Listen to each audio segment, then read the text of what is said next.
The blood on Grace Whitmore's lip had frozen solid by the time the freight car doors scraped open in Cedar Ridge, Wyoming. 3 weeks married. 3 weeks in hell. She stumbled onto the wooden platform, her blue dress torn at the shoulder, bruises like dark flowers blooming across her collarbone where Vernon Blackwood's fingers had dug in the night before. I came as fast as in I her pocket, could. 9 cents What is and a letter What's from a man happened? she'd never Trouble's met. coming. We The have station to master leave. took one look at her No. and turned away. Women on the boardwalk clutched their children closer when Grace passed, as if whatever violence had marked her might be contagious. 2 men outside the saloon stopped talking mid-sentence, their eyes following her with the cold assessment men reserved for wounded animals and fallen women. A shopkeeper sweeping his front steps paused to stare.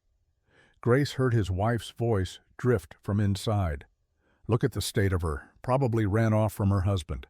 These Eastern women come west thinking it's all adventure and romance, then can't handle real work. Grace kept walking, kept her eyes forward. Let them think what they wanted. She'd survived worse than their judgment. Their whispers couldn't hurt her the way Vernon's fists had. In the West, a woman's misfortune was her own business. The afternoon sun beat down merciless on the dusty street. Cedar Ridge wasn't much to look at in the summer of 1885.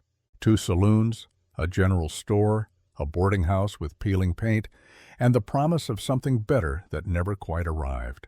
Grace touched her split lip gingerly, the metallic taste of blood mixed with alkali dust. Her hands shook as she unfolded the letter she'd read 100 times. The paper was soft from handling, the ink faded, but still legible. Miss Whitmore, I received your correspondence regarding employment as housekeeper and cook at Broken Creek Ranch. The position remains available. Wages $40 for 2 months' work during roundup season. Room and board provided. No other expectations. Respectfully, Cole Brennan. No other expectations. Those 3 words had saved her life. But first, she had to understand how she'd ended up in Vernon Blackwood's hands instead of Cole Brennan's in the first place. Boston felt like a lifetime ago, though it had been only 2 months. Grace had been Catherine Whitmore then, a seamstress in a boarding house on Tremont Street. 23 years old, with nimble fingers and no prospects. Her father had died owing $600 to men who didn't forgive debts. Her mother had walked into Boston Harbor 3 days after the funeral, her pockets full of stones. Grace inherited nothing but the debt and a tin box of letters her mother had saved. Among them, she found advertisements, men in the West seeking wives, ranchers, miners, shopkeepers, all promising respectability, security, a new start. She'd written to 5 of them. Only one had written back with something that wasn't a marriage proposal. Cole Brennan of Broken Creek Ranch, Wyoming Territory, needed help during roundup season. He'd lost his wife 7 years prior. He had a young daughter. He needed someone who could cook for 12 cowboys, mend clothes, keep house. 2 months' work, $40. After that, Grace would be free to stay or go as she pleased. It was the freedom that had decided her. Not a proposal, not a promise of forever, just honest work and honest pay. She'd taken her savings, $87 earned a penny at a time, and bought a train ticket west. The journey had stretched across America like an unspooling thread. Boston to Chicago took 3 days. Chicago to Omaha took another 4. The train rattled through farmland and prairie, through small towns that looked identical in their dusty hopelessness, through landscapes so vast they made Grace feel like a speck of dust blown across the continent. In Chicago, she'd shared a bench with a widow heading to Denver. The woman had warned her about the West. It's not like the advertisements say. The men are harder. The life is harder. You'll work until your hands bleed and still barely scrape by. Grace had thanked her for the advice, but hadn't changed course. What choice did she have? Boston held nothing but memories of failure and loss. The West at least offered possibility. The first leg of her journey had gone smoothly enough. Boston to Chicago. Chicago to Omaha. But in Omaha, everything had changed. She'd been waiting on the platform for the connection to Cheyenne when a man approached. Tall, broad-shouldered, with dark hair going gray at the temples and a smile that didn't reach his eyes. He wore a cattleman's coat and the good boots, looked respectable enough. "Miss Whitmore? Grace Whitmore, bound for Wyoming?" She'd been startled to hear her name. "Yes, I am. How did you know?" "Cole Brennan sent me to meet you. Change of plans, you see. He's dealing with some trouble at the ranch. Asked me to bring you the rest of the way. I'm Vernon Blackwood, his neighbor. Got a place just north of Broken Creek." He'd extended his hand. Grace, tired from days of travel and relieved to be met by someone who knew her destination, had taken it. His grip was firm, too firm. Something in his eyes made her uneasy, but she pushed the feeling down. She was being foolish, suspicious of kindness because she'd known so little of it.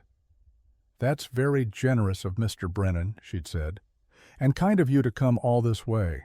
"No trouble at all. Cole and I are good friends. Help each other out when we can."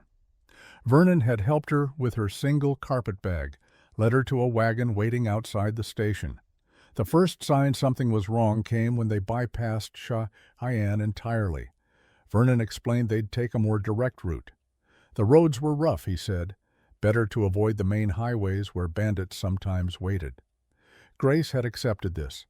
She knew nothing of Wyoming geography, had no reason to doubt him. The second sign came when they arrived not at a ranch but at a rough homestead with sagging fences and a house that leaned to one side like a drunk. The barn roof had holes. The corral held 6 scrawny cattle that looked half-starved. This was nothing like the prosperous ranch Cole Brennan had described in his letters. "This isn't Broken Creek," Grace had said, fear creeping up her spine. Vernon's smile had vanished like smoke. "No, miss, this is Blackwood Ranch, and you're going to be my wife." He'd produced a paper then, a marriage contract. At the bottom, her signature. Except Grace had never signed any such document. The writing looked like hers, the loops and curves carefully mimicked, but she would have remembered signing something so binding. "I never agreed to this," she'd said, backing toward the wagon. "This is a mistake. I need to get to Broken Creek Ranch." Vernon had stepped between her and the wagon. "There's no mistake. I paid good money for that train ticket, forged your name real careful on the contract. Far as anyone in Wyoming territory knows, you came here willing to be my bride. You try to leave, I'll have the sheriff drag you back for breach of contract and theft of the ticket price." Grace had tried to run. Vernon caught her before she made it 10 feet. His hands had closed around her arms like iron bands, lifting her off her feet, carrying her into the house while she screamed. No one came. There was no one to hear. Instead, he'd thrown her into a small room, locked the door, left her there in darkness while she beat her fists against the wood until they bled. For 3 weeks, Grace had lived in a nightmare. Vernon wasn't a rancher. He was a card sharp and a liar who survived by cheating at poker and scamming mail-order brides. She was the 4th woman he'd intercepted.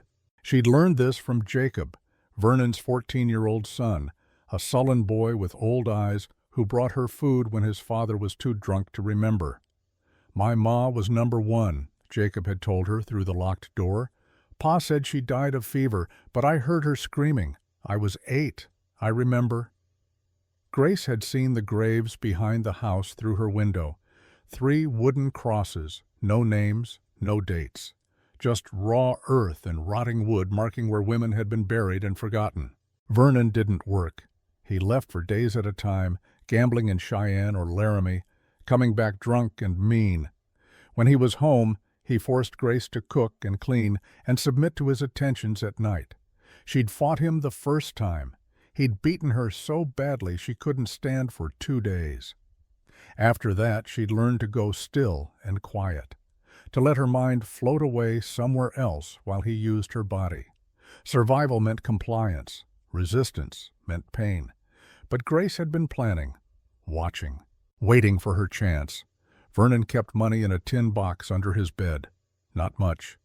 maybe $30 in coins and small bills. Grace had stolen $2 over the course of 3 weeks, a few coins at a time, hiding them in the seam of her dress. She'd also stolen a small knife from the kitchen, hidden it in her boot. On the 21st night, Vernon had come home drunker than usual. He'd passed out on the kitchen floor, snoring like a sawmill. Grace had waited 2 hours to be sure he wouldn't wake. Then she'd picked the lock on her door using a hairpin, the way she'd seen a thief do once in Boston. The house had been silent, dark. She'd crept toward the front door, her heart hammering so hard she thought it might burst. That's when Jacob had appeared from the shadows. Grace had frozen, certain he would wake his father. But the boy had just looked at her with those ancient, sorrowful eyes. "Go," he'd whispered. "East toward Cedar Ridge. There's a town there. Maybe someone will help you. Your father will know you let me out. I don't care anymore. I'm tired of watching people die." Grace had wanted to take him with her, but Jacob had shaken his head. "I gotta stay. Someone's gotta bury you proper if he catches you. Someone's gotta remember your name." She'd left then, running into the darkness with nothing but the clothes on her back and the letter from Cole Brennan she'd hidden in her bodice. The 9 cents in stolen coins weighed heavy in her pocket. Blood money, freedom money. She'd walked through the night, following the stars east like runaway slaves had once followed north. When dawn came, she'd hidden in an abandoned barn, sleeping fitfully in the hay, startling awake at every sound. The second day she'd found a stream and drank until her stomach ached. Found wild berries growing near the water. Ate them even though she didn't know if they were poisonous. Better to die from berries than go back to Vernon. On the second evening, a farmer's wagon had found her collapsed by the side of the road. The farmer, an old German with kind eyes, had given her water and bread, asked no questions, taken her to Cedar Ridge, and left her at the station with a tip of his hat. "Good luck, miss. Whatever you're running from, I hope you outrun it." Now, Grace stood on the main street of Cedar Ridge, 9 cents to her name, and tried to remember how to breathe. Tried to remember what it felt like to be a person instead of property. Broken Creek Ranch was 6 miles north. She could walk it. She'd walked further on less hope. Grace started down the street, ignoring the stairs. A woman alone always drew attention. A woman alone and clearly roughed up drew speculation. She kept her eyes forward and her steps steady, even though her legs trembled with exhaustion. She was passing the boarding house when a woman's voice cut through the afternoon heat. "You're bleeding on my boardwalk." Grace stopped. The woman stood in the doorway, arms crossed over a flour-dusted apron. She was perhaps 55, gray hair pulled back in a severe bun, face weathered by wind and sun. Her eyes were sharp, but not unkind. She had the look of someone who'd seen trouble enough times to recognize it on sight. "I apologize, ma'am," Grace said, touching her lip. It had split open again. "I'll move along." "Where are you headed? Looking like something a coyote dragged in." "Broken Creek Ranch. I have business with Mr. Cole Brennan." The woman's expression shifted. Something flickered there, surprise maybe, or concern. She stepped out onto the boardwalk, studying Grace more closely. "You got business with Cole Brennan? What kind of business?" "I have a letter of employment. I'm meant to cook for his roundup crew." The woman's eyebrows rose. "You're the one he was expecting 3 weeks back." Grace's heart lurched. He was expecting me? Then the letter was real. He really did send for me.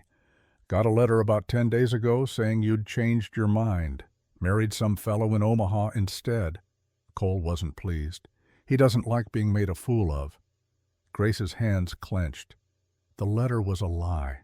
I never wrote it. I was intercepted in Omaha by a man named Vernon Blackwood who pretended to be Mr. Brennan's associate.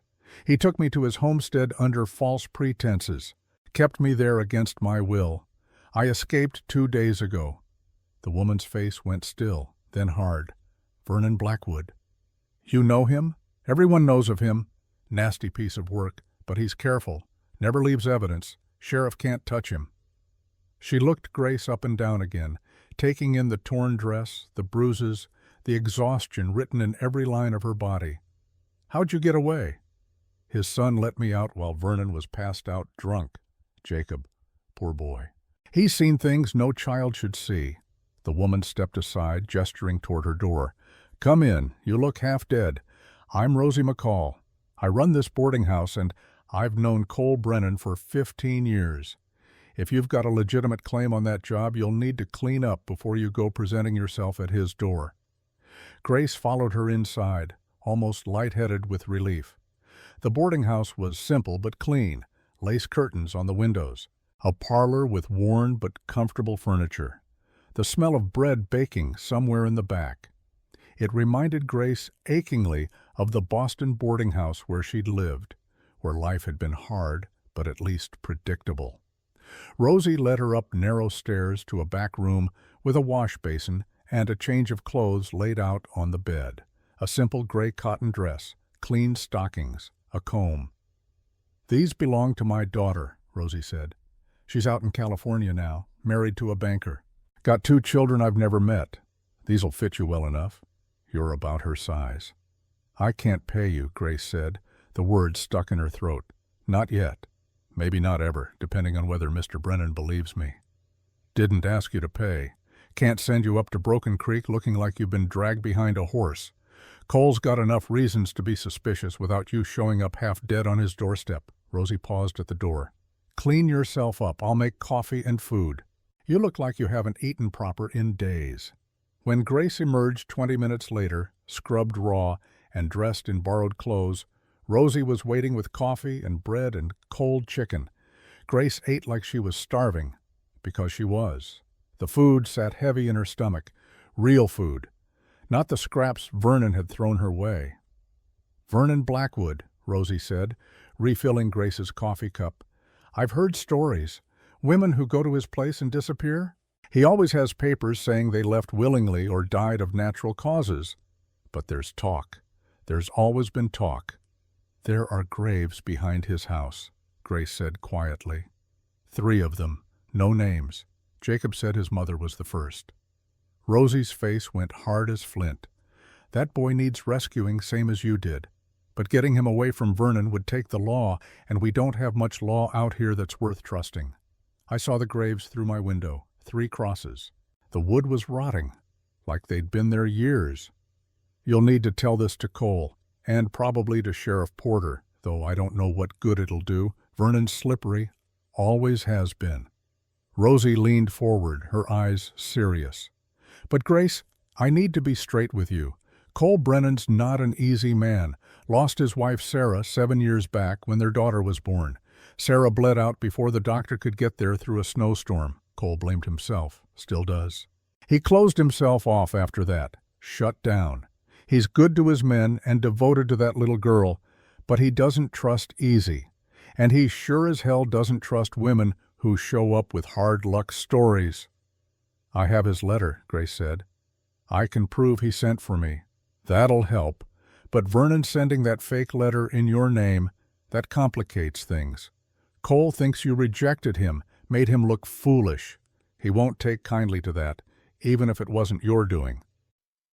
Grace set down her coffee cup. Her hands were steady now.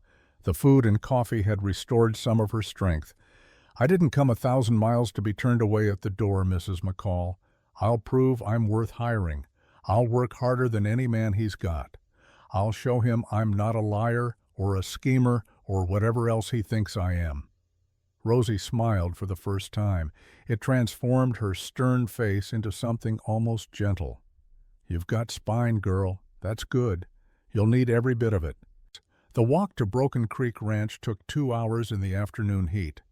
Rosie had offered to lend Grace a horse, but Grace had refused. She needed the time to prepare herself, needed to feel the ground solid under her feet, needed to prove to herself that she could still walk forward instead of running away.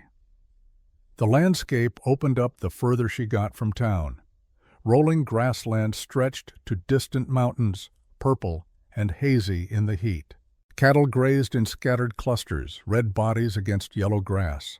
Hawks circled overhead. The sky was so big it made Grace dizzy after the cramped streets of Boston. This was a different world entirely. harsh and beautiful and utterly indifferent to human suffering. Broken Creek Ranch appeared first as a smudge on the horizon, then gradually took shape as Grace walked closer. A sturdy two-story house with a wide porch and real glass windows, a large barn freshly painted, corrals with horses that looked well-fed and healthy, several outbuildings in good repair, fences that ran straight and true. It looked prosperous, well-maintained, everything Vernon's place had not been. Grace's courage wavered as she approached the main house. What if Cole Brennan turned her away? What if he believed Vernon's lies?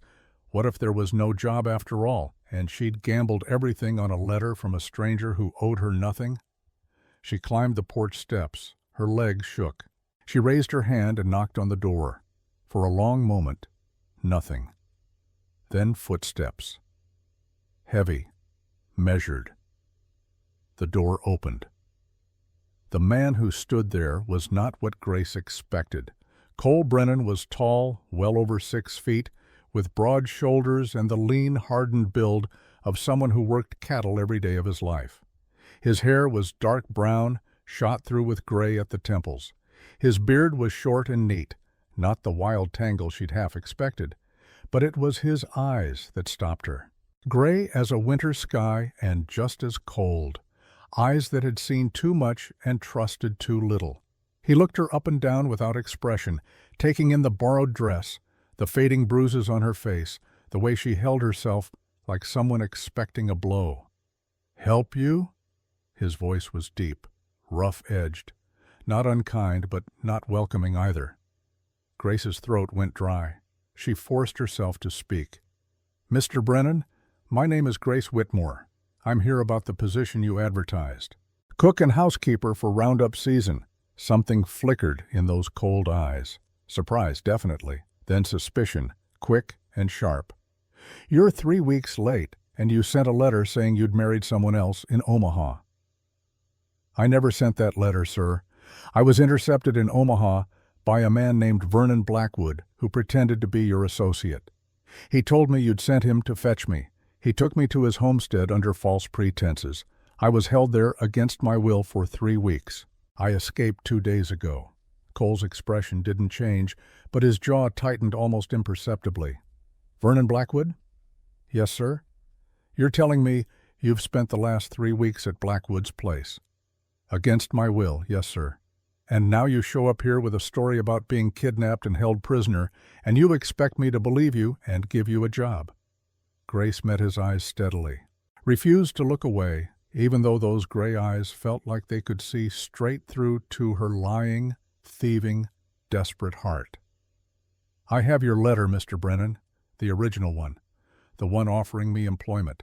I've carried it with me since I left Boston. I can show you." She reached into the pocket of her borrowed dress and withdrew the folded paper. It was creased and worn from being read so many times. Cole took it from her, unfolded it carefully, scanned the contents. His expression didn't soften. "This is my letter," he said flatly. "Doesn't prove you didn't change your mind and decide to go with Blackwood instead. Doesn't prove you're not working with him now to con me somehow." Grace felt anger flare beneath her exhaustion, hot and bright and dangerous. "Why would I con you? What would I possibly gain? I have 9 cents to my name and bruises from a man who kept me locked in a room. I walked 2 days to get here. I'm asking for honest work, not charity. Blackwood's been trying to buy my water rights for 2 years. I've refused every offer. Maybe he thinks sending a woman to worm her way into my household will give him leverage. Information, a way to sabotage me from the inside. That's absurd, is it? You show up bruised and desperate with a perfect sob story. You've got every reason to make me sympathetic. Women have used worse tricks to get what they want." Grace's hands clenched into fists at her sides. "I don't want your sympathy, Mr. Brennan. I don't want your pity or your protection or anything except what you offered in that letter. Honest work for honest pay. 2 months cooking for your crew. $40. That's all I've ever wanted from you. If you don't believe me, that's your choice. But I've come 1,000 miles, survived things you couldn't begin to imagine, and I'm not going to stand here and be accused of scheming when all I did was answer your letter in good faith." For a long moment, Cole just stared at her. Grace stared back, refusing to flinch, refusing to show weakness, even though exhaustion was making her sway on her feet.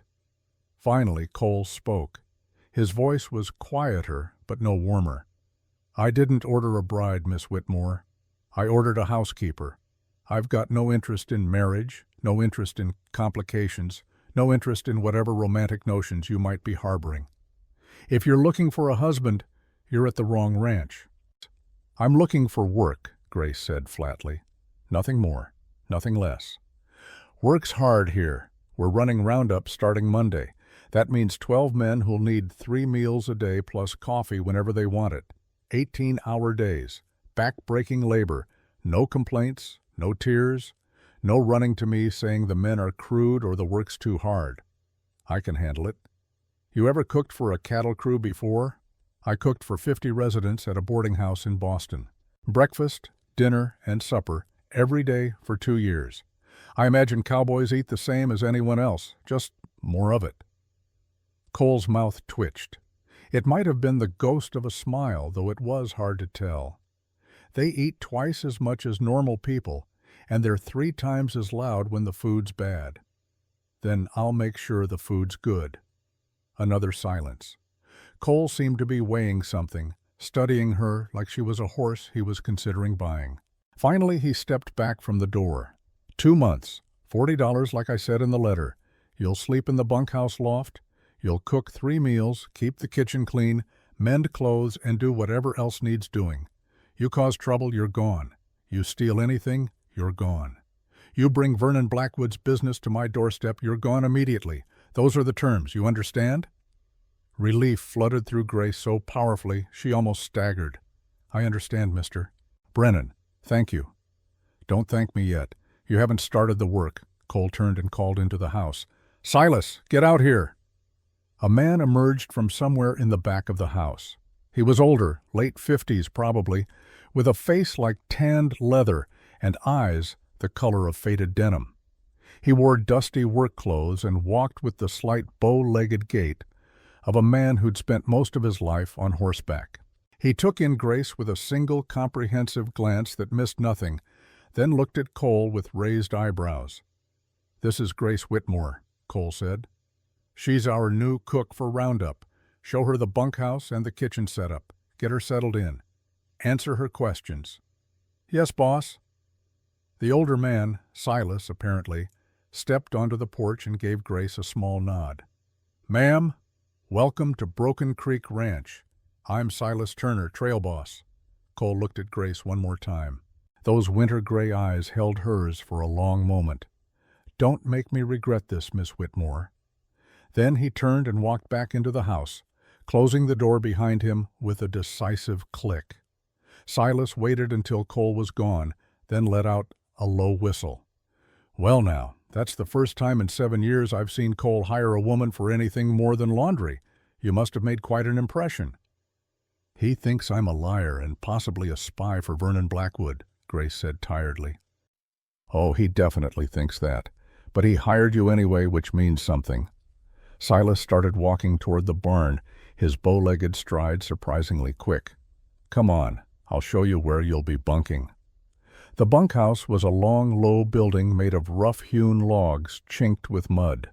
Inside it was dim and smelled of leather and tobacco and unwashed men. Bunks lined both walls, each with a thin mattress and a wool blanket. At the far end, a wooden ladder led up to a loft space under the eaves. Silas gestured up. "That'll be yours. It's not fancy, but it's private and it's clean. You'll have a bed, a trunk for your things, a wash basin. There's a window for air. Outhouse is 50 yards north of here. You'll be sharing it with the men, so I'd suggest going early morning or late evening when traffic's lighter." Grace climbed the ladder and found herself in a surprisingly clean space. The loft was maybe 8 feet by 10, with a sloped ceiling that came down to about 4 feet on the sides, but there was a real bed with a corn husk mattress and clean linens. A sturdy trunk sat at the foot of the bed. A small table held a wash basin and pitcher, and there was indeed a window, currently open, to let in the afternoon breeze. "It's perfect," Grace said, climbing back down. "Thank you, Mr. Turner." "Just Silas, ma'am. We don't stand much on formality here." He led her out of the bunkhouse and toward the main house. "Kitchen's in the back. That's where you'll be spending most of your time." They entered through a side door into a large, well-organized kitchen. Grace's seamstress eye immediately appreciated the efficiency of the layout. A massive cast-iron stove dominated one wall, already radiating heat even though nothing was cooking. Shelves lined another wall, neatly stocked with flour, cornmeal, beans, salt pork, dried apples, coffee, sugar. A sturdy work table stood in the center of the room, scarred from years of use but scrubbed clean. Windows faced east, positioned to catch the morning light. Hooks on the walls held pots, pans, ladles, all the tools she'd need. Grace ran her hand over the work table. The wood was smooth under her palm, worn down by countless meals prepared, countless hands working. This she could work with. This felt like possibility, like a fresh start. "Vernon Blackwood really kidnap you?" Silas asked quietly. Grace turned. The old cowboy's face was sympathetic but cautious, like he wanted to believe her but had seen too many lies to accept anything at face value. "Yes," she said simply. "He intercepted me in Omaha, pretended to be Mr. Brennan's associate, claimed he was taking me to Broken Creek. Instead, he took me to his homestead, locked me in a room, told me I was his wife according to a forged contract. I was there 3 weeks before his son helped me escape." Silas's jaw tightened, the muscles bunching under weathered skin. "Lord have mercy. I'm sorry that happened to you, ma'am. Vernon's bad news. We've all known it for years, but he's careful, slippery as a snake and twice as mean. He never leaves evidence the law can use. Women go to his place and they disappear, but he always has papers explaining it away." "There are 3 graves behind his house," Grace said. "Wooden crosses with no names. I saw them from the window of the room where he kept me locked up." "Sweet Jesus." Silas removed his hat, ran a hand through his thinning gray hair. "You need to tell that to Sheriff Porter. He's a decent man, one of the few lawmen out here worth a damn. If there's evidence of murder, he'll investigate." "Will he believe me? Against Vernon's word? Hard to say. But if you're willing to show him those graves, if Jacob will testify, maybe there's a chance." Silas replaced his hat. "But I need to warn you, Grace. Vernon won't let this go. If you really were at his place and you escaped, he'll come looking. He'll claim you're his legal wife, that you owe him money, that you stole from him. He'll make it ugly and public. He'll try to ruin your reputation so thoroughly that no one will hire you." "Let him try," Grace said quietly. "I'm not running anymore. I'm tired of running." Silas studied her for a long moment, then nodded slowly. "All right, then. You've got backbone. That's good. You'll need it working here. Cole's a fair man, but he's hard. He expects everyone to pull their weight. No excuses. No special treatment." He showed her where everything was kept. The pantry with its organized shelves. The root cellar where vegetables and preserved foods stayed cool. The smokehouse for curing meat. The spring house where milk and butter were stored. The hen house where she'd collect eggs each morning. He explained Cole's preferences. Coffee strong enough to float a horseshoe. Biscuits with every meal. Plenty of meat. No fancy sauces or complicated dishes, just good, solid food that would keep working men going from dawn to dark. Grace absorbed it all, her mind already planning menus, calculating quantities, organizing her approach. This was familiar territory. She'd run a boarding house kitchen. She could run a ranch kitchen. When Silas finally left her alone, Grace stood at the kitchen window and looked out over the ranch. In the distance, she could see cowboys working with horses in the main corral, their movements practiced and efficient. The sun was starting its slow descent toward the western mountains, painting everything in shades of amber and gold. She'd made it. Against impossible odds, she'd made it to the place she was meant to be. Now she just had to prove she deserved to stay. The next morning, Grace woke in darkness to the sound of roosters crowing. She dressed quickly in the dim light of dawn, climbed down the bunkhouse ladder, and made her way to the kitchen. The ranch was just beginning to stir. Lanterns flickered in the barn. She could hear the low voices of men starting their day. Grace lit the kitchen stove, set coffee to boil in the huge enameled pot, and began on breakfast. Biscuits first, mixing flour and lard and buttermilk with practiced efficiency. While they baked, she fried thick slices of salt pork until they were crispy, then used the rendered fat to scramble 24 eggs. She made gravy from the pan drippings, thick and peppery. Simple food, but good food. The kind that would stick to ribs and provide energy for hard physical labor. The cowboys started appearing around 5:30, drawn by the smell of coffee and frying meat. They came in groups of 2 and 3, stomping dust from their boots, hanging their hats on pegs by the door. They were a rough-looking bunch, unshaven and dirty from yesterday's work, loud and profane until they saw Grace at the stove. Then they fell silent, staring. "Well, hell," one of them finally said, a big man with a red beard and hands the size of dinner plates. Cole finally hired himself a cook. "Mind your language, Hank," Silas said, appearing behind them like a stern schoolmaster. "This is Miss Whitmore. She'll be cooking for us during roundup season. You treat her with respect, or you answer to me and Cole both.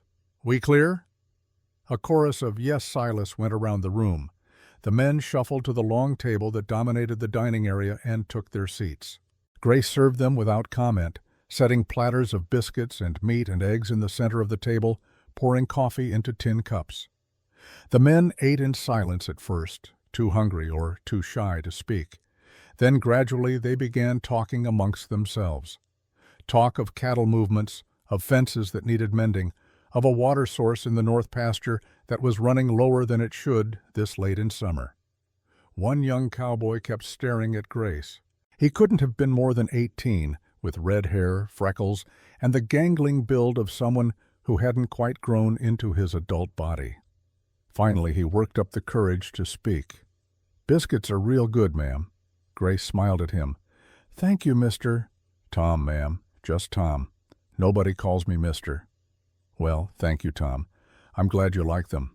Another cowboy snorted into his coffee. "Like them? These are the best biscuits we've had since old Cookie left last year. Cookie couldn't cook worth a damn. His biscuits could have been used for building materials." "I said watch your language," Silas warned from his seat at the end of the table. Grace refilled coffee cups and went back to the stove to scramble more eggs. The men were eating faster than she'd anticipated. She made a mental note to increase quantities for tomorrow.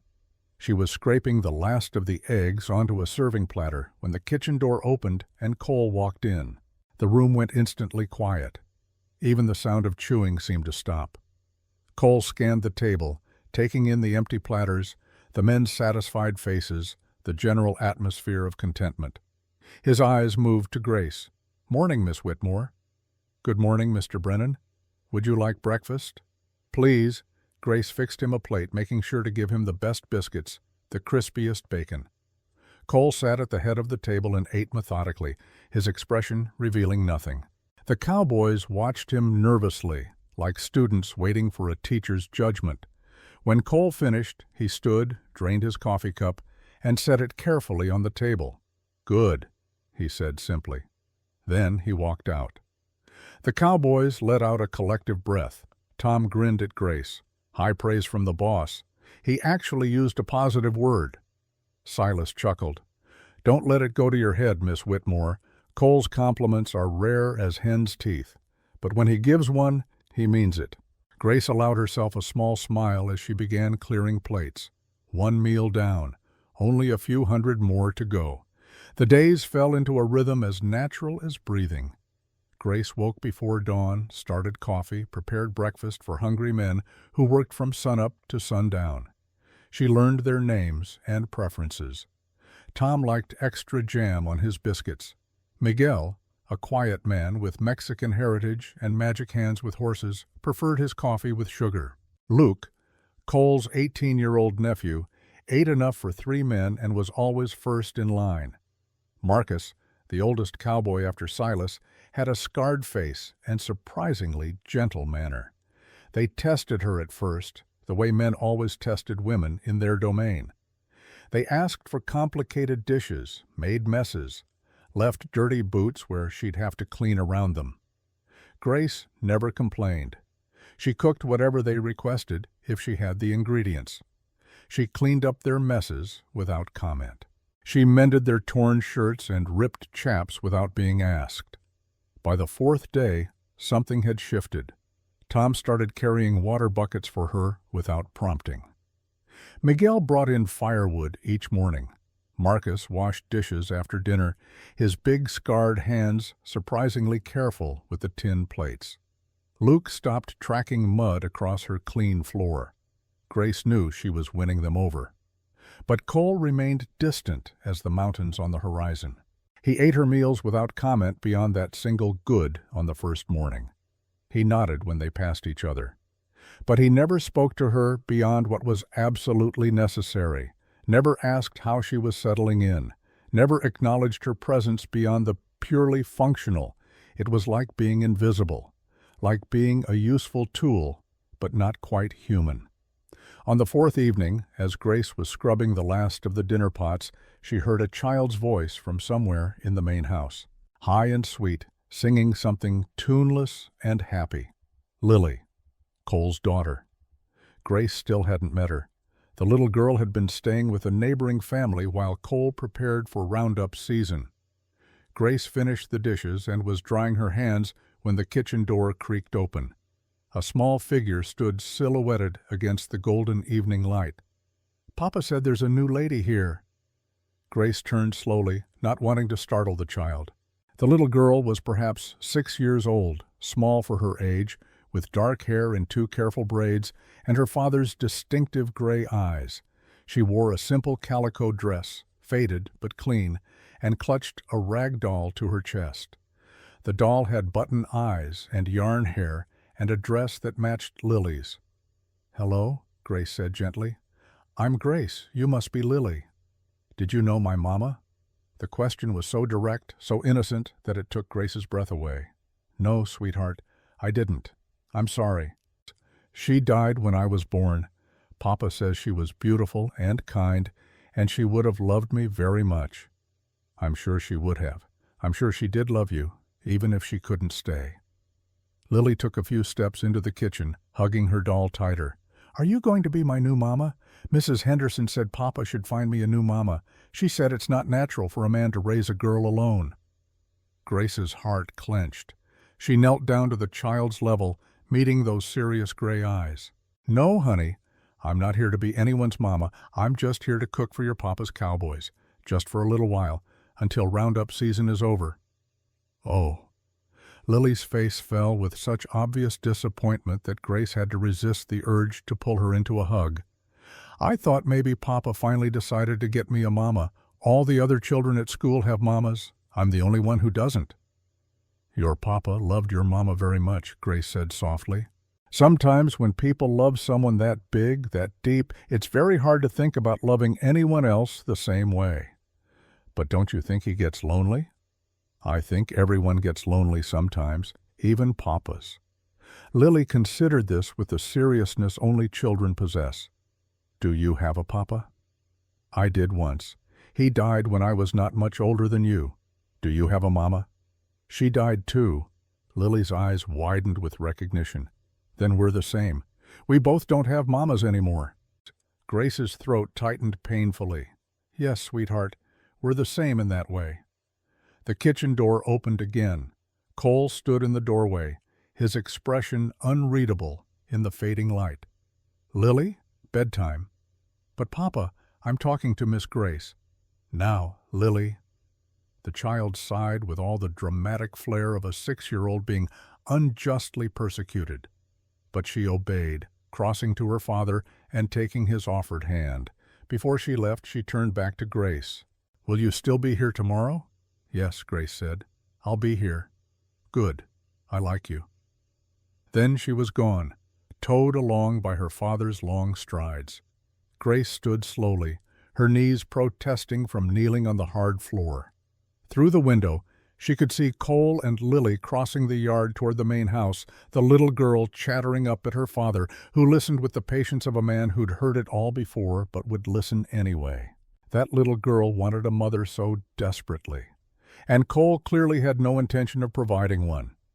Grace finished cleaning and made her way back to the bunkhouse loft. She lay on her narrow bed, listening to the sounds of the ranch settling in for the night. Horses moving in their stalls, the low murmur of cowboys talking on the bunkhouse porch. Somewhere in the distance, a coyote howled at the rising moon. Tomorrow roundup would officially begin. The real work would start. She needed rest. She was drifting toward sleep when shouting erupted from outside. Grace sat bolt upright, heart hammering, crossed to her window. In the silver moonlight, she could see a rider approaching the ranch at a gallop, horse and man silhouetted against the starry sky. Even from this distance, even in the darkness, Grace recognized him. Vernon Blackwood had found her. Grace scrambled down from the bunkhouse loft, her bare feet hitting the rough wooden floor with a thud that sent splinters into her skin. She didn't care. Through the window, she'd seen Vernon Blackwood riding hard toward the ranch house, and every instinct screamed at her to run, hide, disappear into the darkness like smoke. But she'd promised herself, no more running. By the time she reached the bunkhouse door, cowboys were already spilling out into the moonlit yard. Silas emerged first, suspenders hanging loose over his undershirt, but his gun belt strapped on tight. Tom followed, then Miguel, then the others, all armed, all alert. These were men who'd spent their lives in country where danger came sudden, and you survived by being ready. Cole stood on his porch, rifle cradled in the crook of his arm like it was part of his body. The lamplight from inside the house threw his shadow long across the yard. He looked carved from stone, utterly still except for his eyes, tracking Vernon's approach. Vernon reined his horse to a hard stop 20 feet from the porch, the animal's hooves throwing up dust that hung silver in the moonlight. His face was twisted with rage, veins standing out on his forehead, spit flying as he shouted, "That's my wife you've got hiding in there, Brennan." Cole's voice came back cold and level. "I've got a cook, nothing more. She signed a contract. She owes me $200 for the train ticket and 3 weeks' room and board. She's legally bound to me, and I want her back. Show me the contract." Vernon yanked a folded paper from inside his coat and threw it on the ground between them. Cole descended the porch steps with deliberate slowness, picked up the paper, unfolded it, held it up to the light spilling from his doorway. Grace watched from the shadows near the bunkhouse, her heart hammering so hard she thought her ribs might crack. Cole studied the document for a long moment. Then he looked up at Vernon. "This signature's forged. Grace Whitmore never signed this." "The hell she didn't. She came to me willingly in Omaha, said she wanted to be my bride. Then 3 weeks later she steals my money and runs off like a common thief." "That's a lie," Grace heard herself say. The words came out stronger than she felt. She stepped into the moonlight, forcing her legs to carry her forward, even though every muscle wanted to flee. "I never went with you willingly. You told me you were Mr. Brennan's associate. You kidnapped me." Vernon's eyes found her, and his face contorted into something ugly and triumphant. "There she is! There's the lying whore who robbed me." "Watch your mouth." Cole's voice dropped to something dangerous. "You're on my land. You'll speak with respect, or you'll leave with broken teeth." Vernon's hand moved toward the gun at his hip. Instantly, every cowboy in the yard had a weapon pointed at him. The metallic click of hammers being pulled back echoed through the night air. Vernon froze, his hand hovering over his holster, suddenly aware he was outnumbered 10-1. "I wouldn't," Silas said quietly from the shadows. His revolver gleamed dully in the moonlight. "Not unless you want to find out if you're faster than all of us combined." Vernon's hand slowly moved away from his gun, but his eyes stayed locked on Grace with pure hatred. "This isn't over. That woman owes me money. I'll get the sheriff involved. I'll take this to the territorial court if I have to." She signed a contract. "A forged contract," Cole said. "And while you're explaining that to Sheriff Porter, Maybe you can explain the 3 graves behind your house, the ones with no names. The ones Grace saw while you were keeping her locked in a room for 3 weeks." The change in Vernon's expression was instantaneous. The rage drained away, replaced by something colder and more calculating. "You've been on my property?" "Haven't needed to.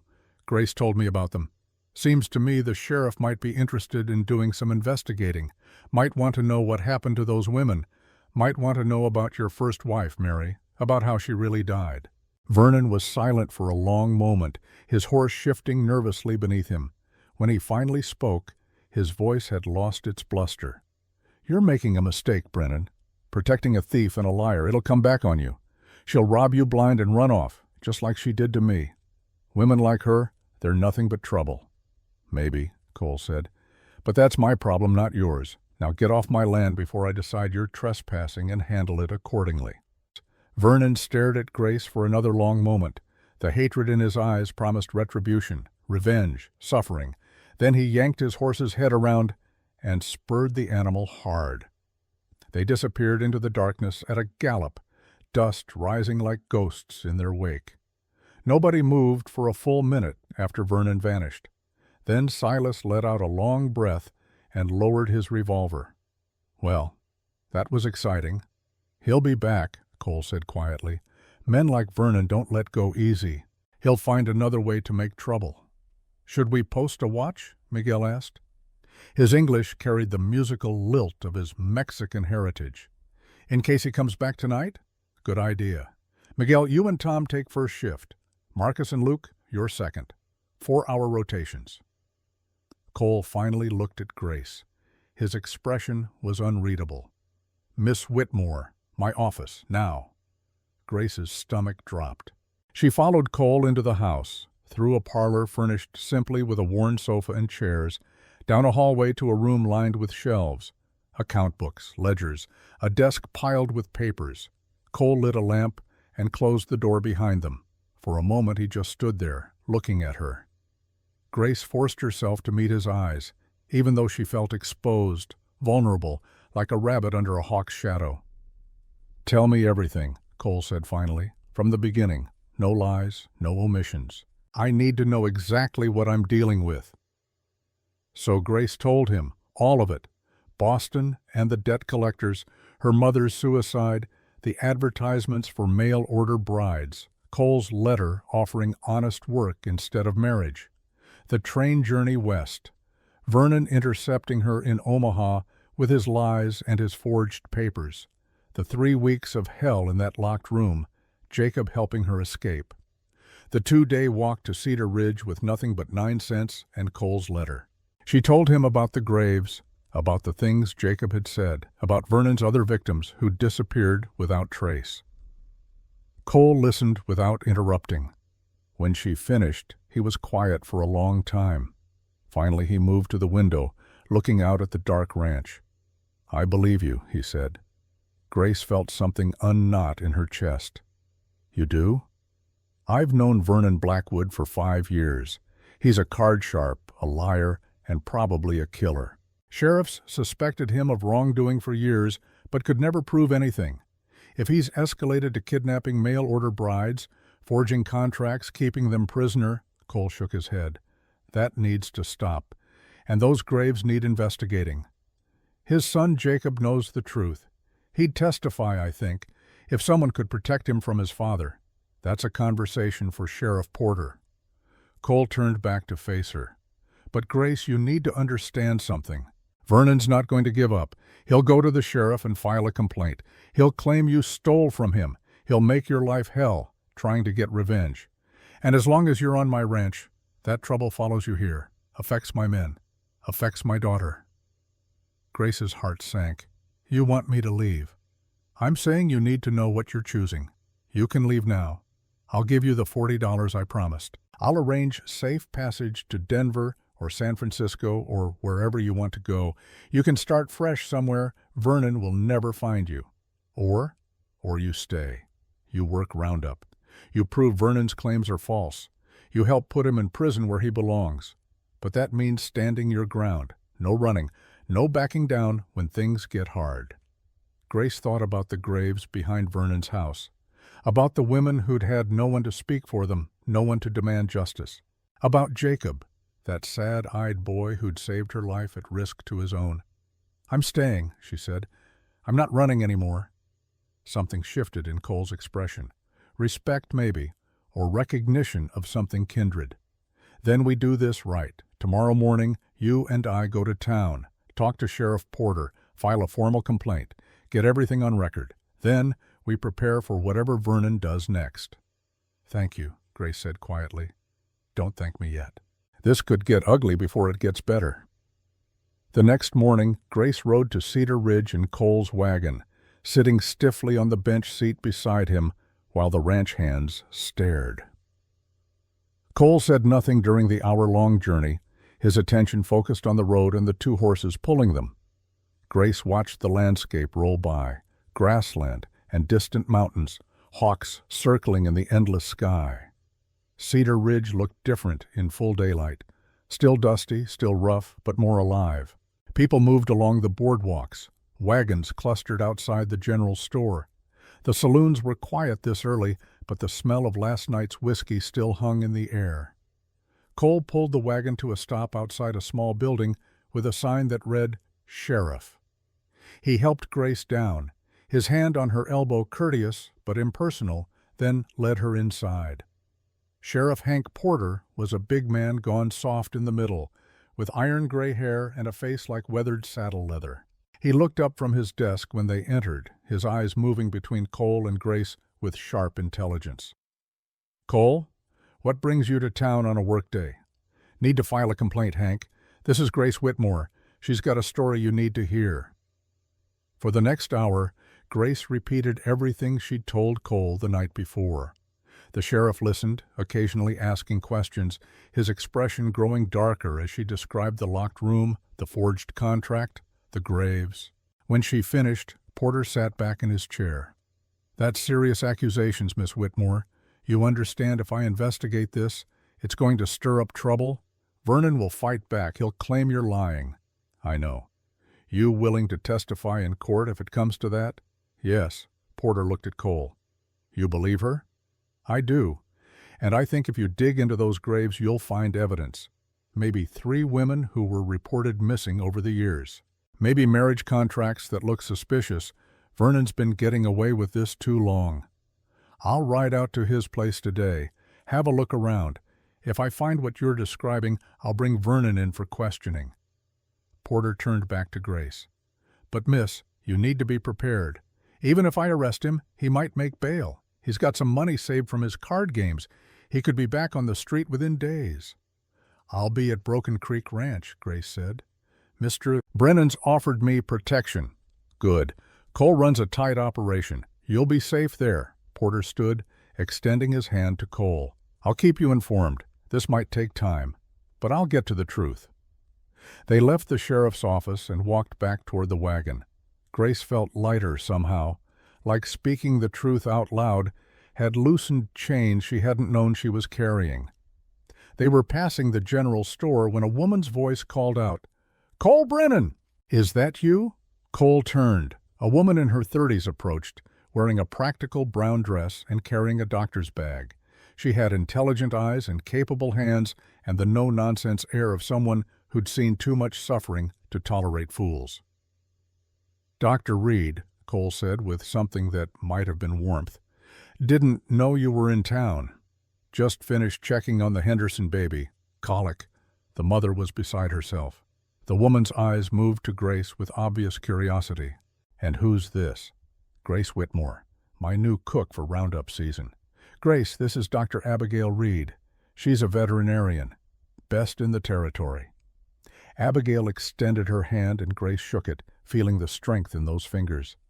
"Pleasure to meet you, Miss Whitmore. We don't get many new women settling in Cedar Ridge. Most pass through on their way to somewhere else." "I'm hoping to stay," Grace said. "Good. We need more women willing to put down roots." Abigail turned back to Cole. "I heard you've been losing cattle. Mysterious deaths?" Cole's expression darkened. 20 head in the last 3 months. Can't figure out what's killing them. They're healthy one day, dead the next. No signs of disease." I'd like to examine the next one that dies. Might be poison. There's talk of someone using strychnine to sabotage ranchers, trying to buy up land cheap when the owners can't make their mortgages. You think someone's deliberately poisoning my herd? I think it's worth investigating. Call me next time you find a dead cow. I'll come out to Broken Creek and take a look. They parted ways and Grace climbed back into the wagon. As Cole guided the horses out of town, she thought about what the doctor had said. Someone poisoning cattle.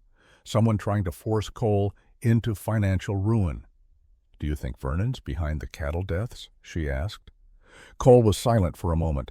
Vernon wants my water rights. My land borders Broken Creek, the only reliable water source for miles. If he could force me to sell, he'd control the water. Could charge other ranchers whatever he wanted for access. It'd make him rich. But you don't think he's smart enough to pull it off? Vernon's a two-bit con man. Poisoning cattle takes planning, patience, knowledge of chemistry. That's not his style. Cole's hands tightened on the reins. But he might be working with someone.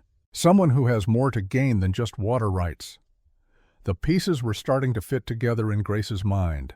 But before she could voice her thoughts, they crested a hill and Broken Creek Ranch came into view. Something was wrong. Smoke rose from the main barn in thick black columns. Cowboys ran back and forth with buckets, shouting. Horses screamed from inside the burning structure, the sound high and terrible. Cole didn't say a word. He just snapped the reins and sent the wagon racing toward the ranch at a speed that had Grace gripping the seat to keep from being thrown. They hit the yard at full gallop, and Cole was off the wagon before it stopped moving, running toward the barn. Grace jumped down and ran after him. The heat hit her like a physical wall. Flames licked through gaps in the barn walls, feeding on dry timber and hay. Inside, horses shrieked in terror. "How many are still in there?" Cole shouted at Silas. 6. We got the rest out, but the back stalls are blocked. Cole stripped off his jacket and soaked it in the water trough, wrapped it around his head and shoulders, started toward the barn entrance. Silas grabbed his arm. "Boss, you can't. The roof's about to go." Cole shook him off. "Those are my horses. I'm not leaving them to burn." He disappeared into the smoke and flames. Grace's heart stopped. Without thinking, she grabbed a bucket, filled it from the trough, and followed the human chain of cowboys passing water toward the fire. Tom was there, his young face blackened with soot. Miguel worked beside him. Luke hauled water with desperate strength. Minutes felt like hours. The barn groaned, timber cracking. Any second the roof would collapse, and Cole would be trapped inside. Then he emerged from the smoke, leading a terrified mare by her halter. Behind her came another horse, then another, 6 in total, all wild-eyed and trembling but alive. Cole released the last one and staggered away from the barn, coughing violently, his face black with soot and his hands raw. With a sound like thunder, the barn roof collapsed inward. Flames shot 30 feet into the air. The cowboys jumped back, abandoning any hope of saving the structure. All they could do now was keep the fire from spreading to other buildings. Grace found Cole on his knees by the water trough, gasping for air. She grabbed a clean cloth, soaked it, and pressed it to his face. He took it without looking at her, wiping soot and ash from his eyes. "Stupid," he rasped. "Could have been killed." "You saved 6 horses," Grace said. "That's not stupid. That's brave. Brave and stupid aren't mutually exclusive." It took another 2 hours to get the fire under control. By then, the barn was nothing but smoking ruins. The horses stood in the corral, still spooked, still trembling. Cowboys sat exhausted on the ground, faces black, hands blistered. When the last ember was doused, Cole gathered everyone in the yard. His face was grim. "This wasn't an accident," he said. "Barns don't just catch fire in broad daylight. Someone set this deliberately." "Vernon," Luke said. The name came out like a curse. Maybe, or maybe someone who wants to look like Vernon. Either way, we're at war now. Whoever's behind this, they're trying to break us, burn us out, force me to sell. Cole looked at each man in turn. "I won't blame anyone who wants to leave. This job just got more dangerous than any of you signed on for." Nobody moved.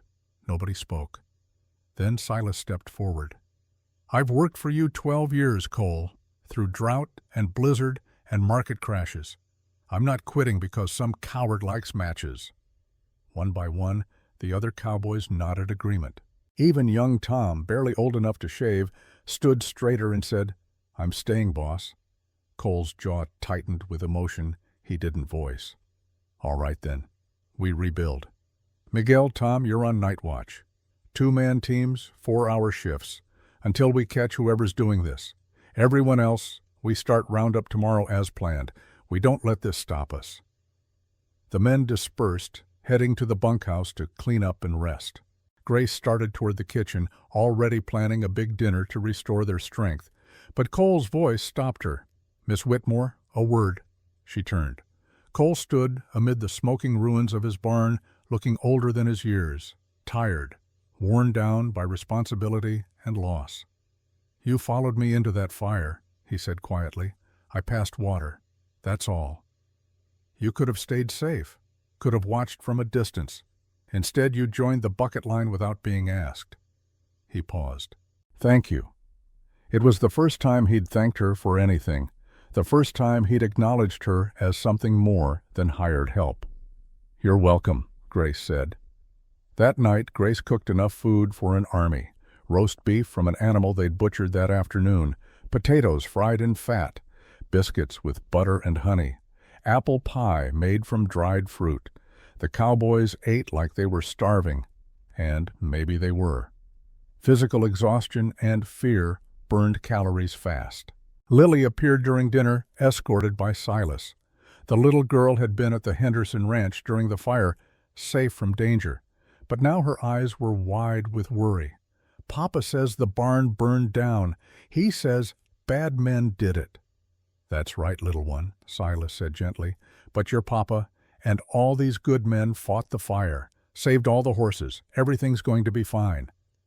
Lily looked around at the soot-stained faces, the bandaged hands, the exhaustion in every line of every body. Then she walked to Cole and climbed into his lap, wrapping her thin arms around his neck. "I was scared, Papa. Mrs. Henderson said you might get hurt." Cole held his daughter close, his eyes closing.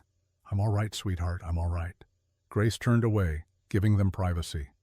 But she felt something crack open in her chest. This was what Vernon's games had brought too. A child terrified of losing her only parent, men risking their lives to save animals. A good man pushed to the edge of endurance.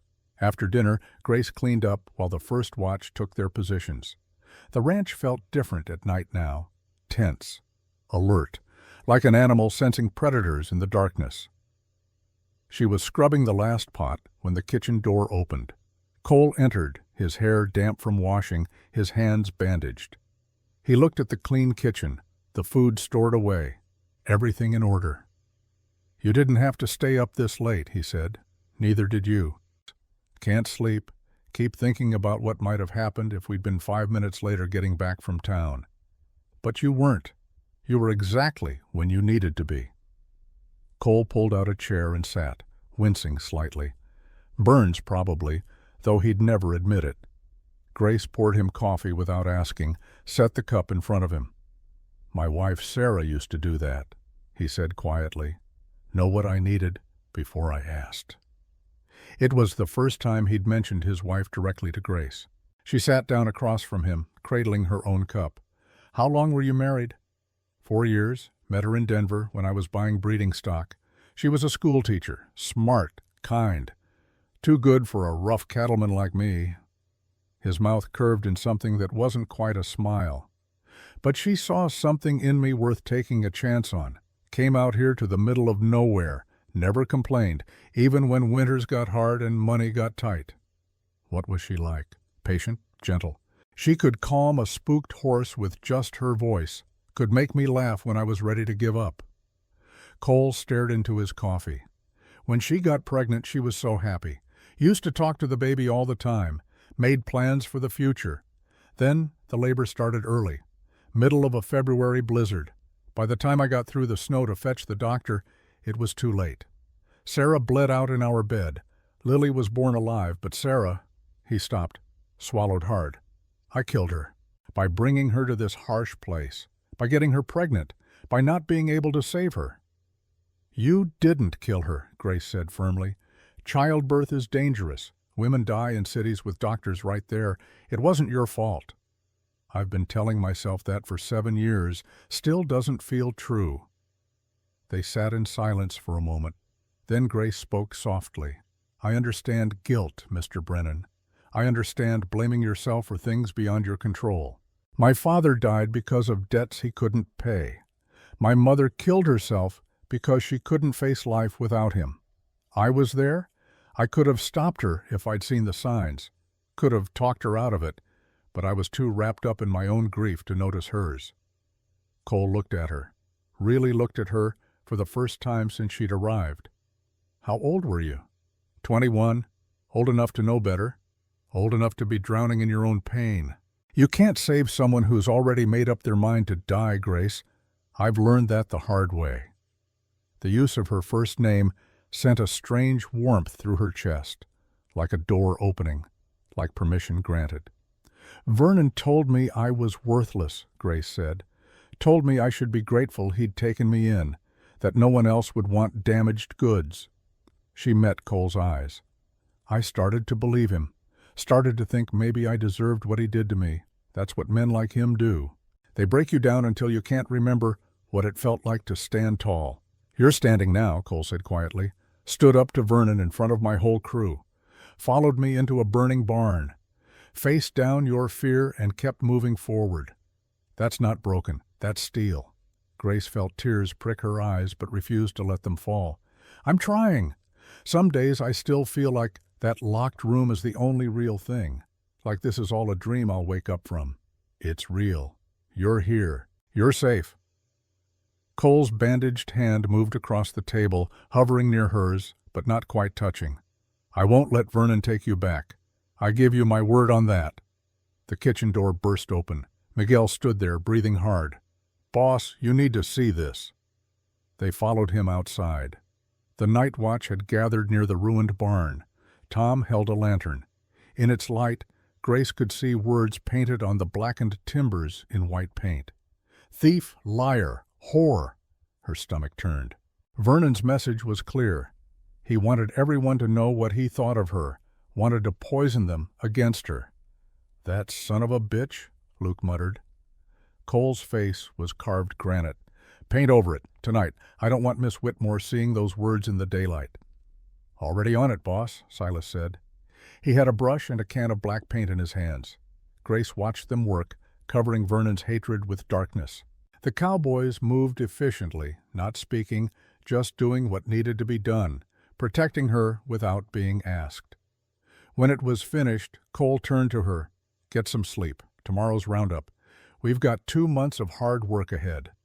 Yes, sir, Grace said. But sleep didn't come easy that night. Grace lay in her bunkhouse loft, listening to the sounds of men keeping watch, and thought about everything that had happened. Vernon's rage, the barn burning, Cole's confession about his wife, the feeling of his hand almost touching hers across the kitchen table. She'd come west looking for honest work and independence. Instead, she'd found danger, complexity, and something she couldn't quite name when Cole Brennan looked at her with those winter-gray eyes. Outside, the Wyoming night stretched vast and dark and full of threats. But inside the bunkhouse, surrounded by the breathing of sleeping cowboys, Grace felt something unexpected. She felt like she belonged. Roundup started at dawn. Grace woke to the sound of horses being saddled, men calling to each other, the ranch coming alive with purposeful chaos. She dressed quickly and hurried to the kitchen, starting coffee and breakfast while the sky was still purple with pre-dawn light. The cowboys ate fast and mounted up. Cole sat his horse like he'd been born in the saddle, easy and confident, despite his bandaged hands. He wore leather chaps over his trousers, a wide-brimmed hat pulled low, and had a rope coiled at his saddle. We'll be out 3 days gathering strays, he told Grace. Silas and Marcus are staying here to guard the ranch and help with anything you need. Luke's staying too. His horse threw a shoe yesterday. We'll be fine, Grace said. Bring the men back hungry, and I'll have food ready." Cole nodded and wheeled his horse. The crew thundered out of the yard in a cloud of dust, heading toward the far pastures where cattle had scattered during summer grazing. Grace watched them go, then turned to her work. Bread to bake, laundry to wash, mending to finish. A ranch didn't stop functioning just because the men were gone. Lily appeared mid-morning, carrying her rag doll and looking lonely. Mrs. Henderson had returned her that morning and then left to tend her own household. "Papa's gone," the little girl said sadly. "He's always gone during roundup. He'll be back in 3 days," Grace said gently.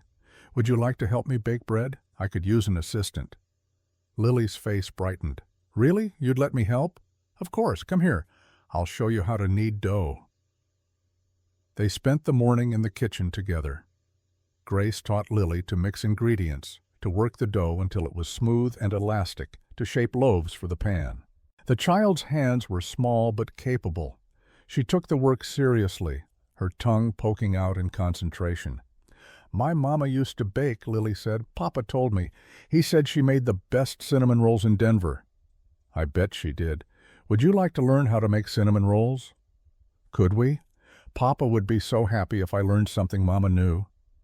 They made cinnamon rolls that afternoon, filling the kitchen with the scent of butter and sugar and spice. When the rolls came out of the oven, golden and perfect, Lily clapped her hands with delight. "Wait until Papa sees. He's going to be so surprised." Grace helped her wrap several rolls in a clean cloth. "We'll save these for when he gets back. They'll be our secret surprise." Over the next 2 days, Lily became Grace's shadow. The first morning, she appeared in the kitchen doorway at dawn, still in her nightgown, clutching her rag doll. "Can I help?" Her voice was small, uncertain, like she expected rejection. Grace smiled. "Of course, come here. I'll teach you to make biscuits." Lily's hands were too small to knead the dough properly at first. She pressed and pushed with all her 6-year-old strength, flour dusting her nose and cheeks. The dough stuck to her fingers, refusing to cooperate. "It's not working." Frustration made her voice crack. Grace knelt beside her. "Here, watch my hands. You're pushing too hard." Biscuits need gentle hands, firm but kind, like this. She guided Lily's small hands through the motion. Press, fold, turn, press, fold, turn. The rhythm of it, the simple repetition, seemed to calm something in the child.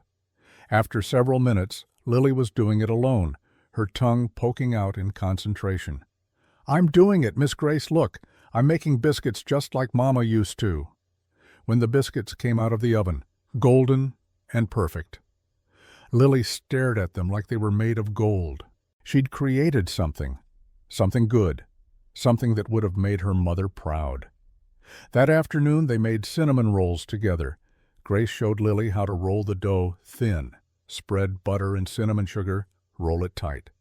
How to cut the rolls with thread instead of a knife so they kept their shape. "Why does Papa never bake?" Lily asked as they worked. "Because baking takes patience and gentleness. Your Papa's better at things that require strength. But you, Lily, you have both. You're going to be an excellent baker." Lily glowed under the praise. For 2 days, she worked beside Grace like a tiny apprentice, learning to crack eggs without getting shell in the bowl, learning to tell when bread dough had risen enough, learning that women's work wasn't lesser work, just different work, work that required skill and knowledge and art. By the 3rd evening, Lily could make biscuits almost as well as Grace, and more importantly, she'd found something that connected her to the mother she'd never known.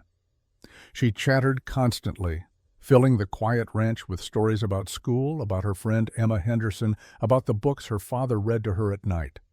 Grace found herself falling in love with this lonely little girl who just wanted a mother, found herself imagining what it would be like to be that for her, to braid her hair every morning, to teach her reading and sewing and all the things mothers pass to daughters.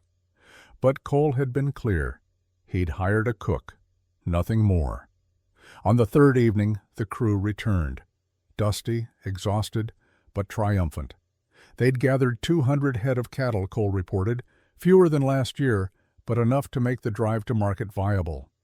Grace had dinner ready, beef stew with vegetables, fresh bread, the cinnamon rolls Lily had helped make. The cowboys attacked the food like starving wolves.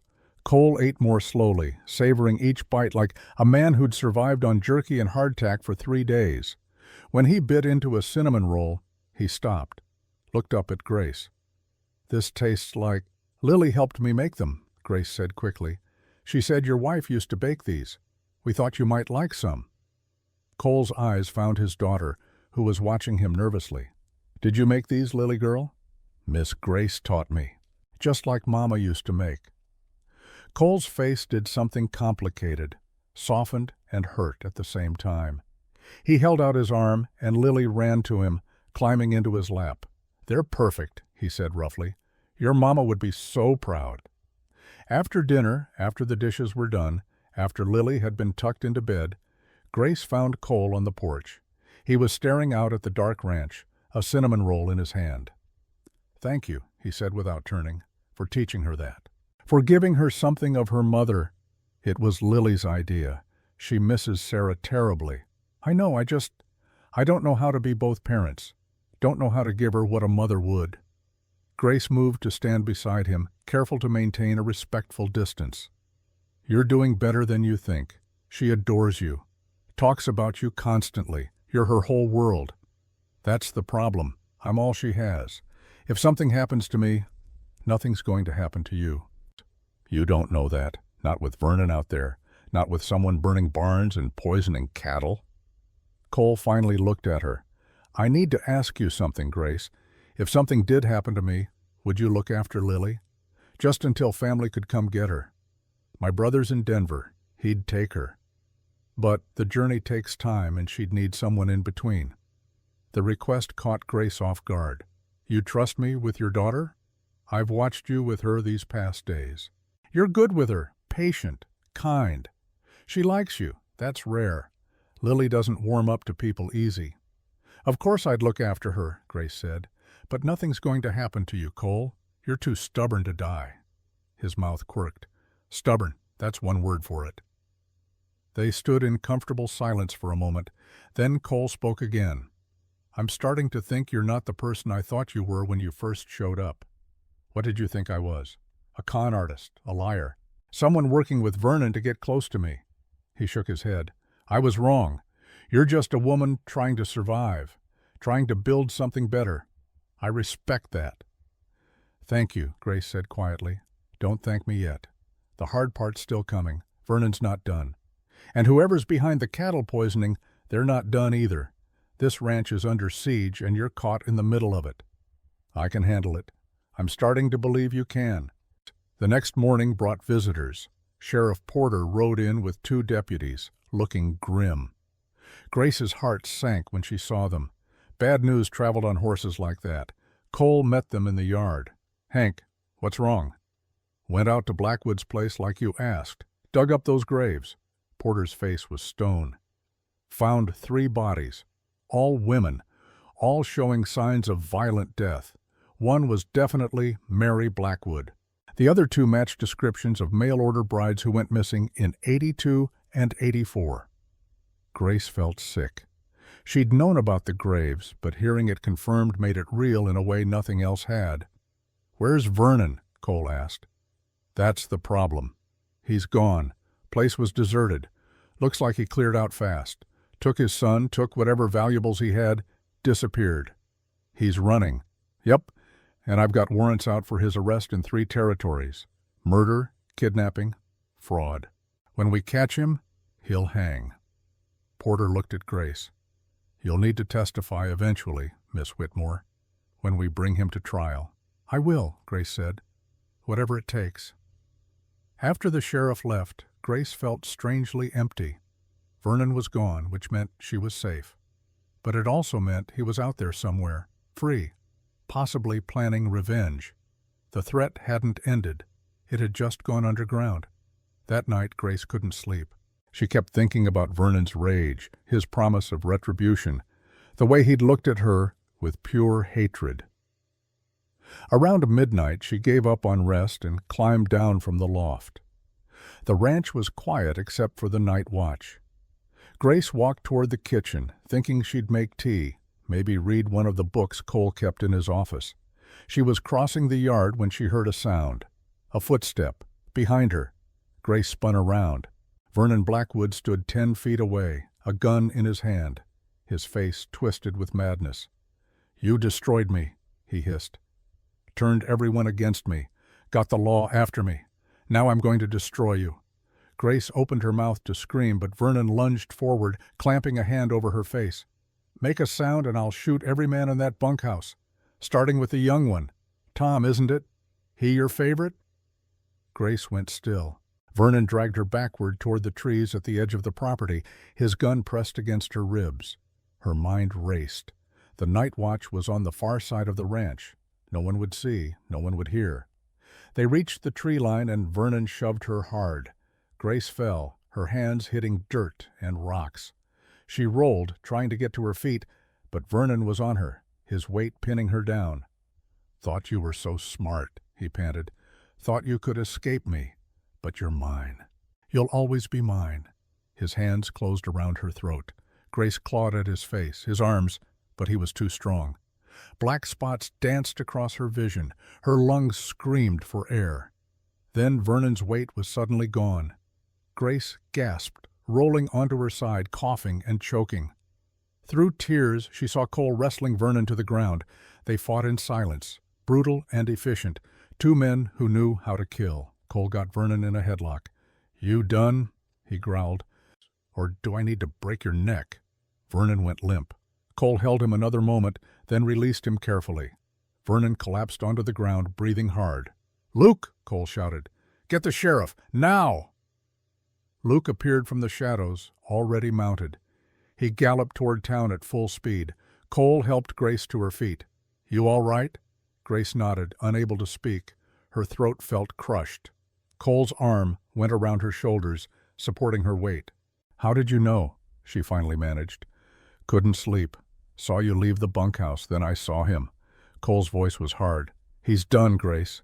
This time, he's really done." Sheriff Porter arrived within the hour. He took one look at the bruises forming on Grace's throat and Vernon's battered face and shook his head. "Murder, attempted murder. That's 2 hangings worth right there." They led Vernon away in chains. He didn't struggle, didn't speak, just stared at Grace with empty eyes. As the sheriff's men lifted Vernon into the wagon, he finally spoke. His voice was hoarse from Cole's chokehold, but still carried venom. "You think this is over?" He looked directly at Grace. "You think putting me in a cell changes anything? I own you. Signed contract says so. And even if I hang, there's others who'll remember. Others who know what you are. A thief, a whore, a liar." Sheriff Porter backhanded Vernon across the mouth. "Shut up before I gag you." Vernon spat blood onto the wagon bed, but his eyes stayed locked on Grace, promising retribution even from the grave. As the wagon pulled away, he shouted one last thing. "You'll never be free of me. Never." Grace stood frozen, his words echoing in her mind. Cole's arm came around her shoulders, solid and warm. "He's wrong," Cole said quietly. "You're already free. He just doesn't know it yet."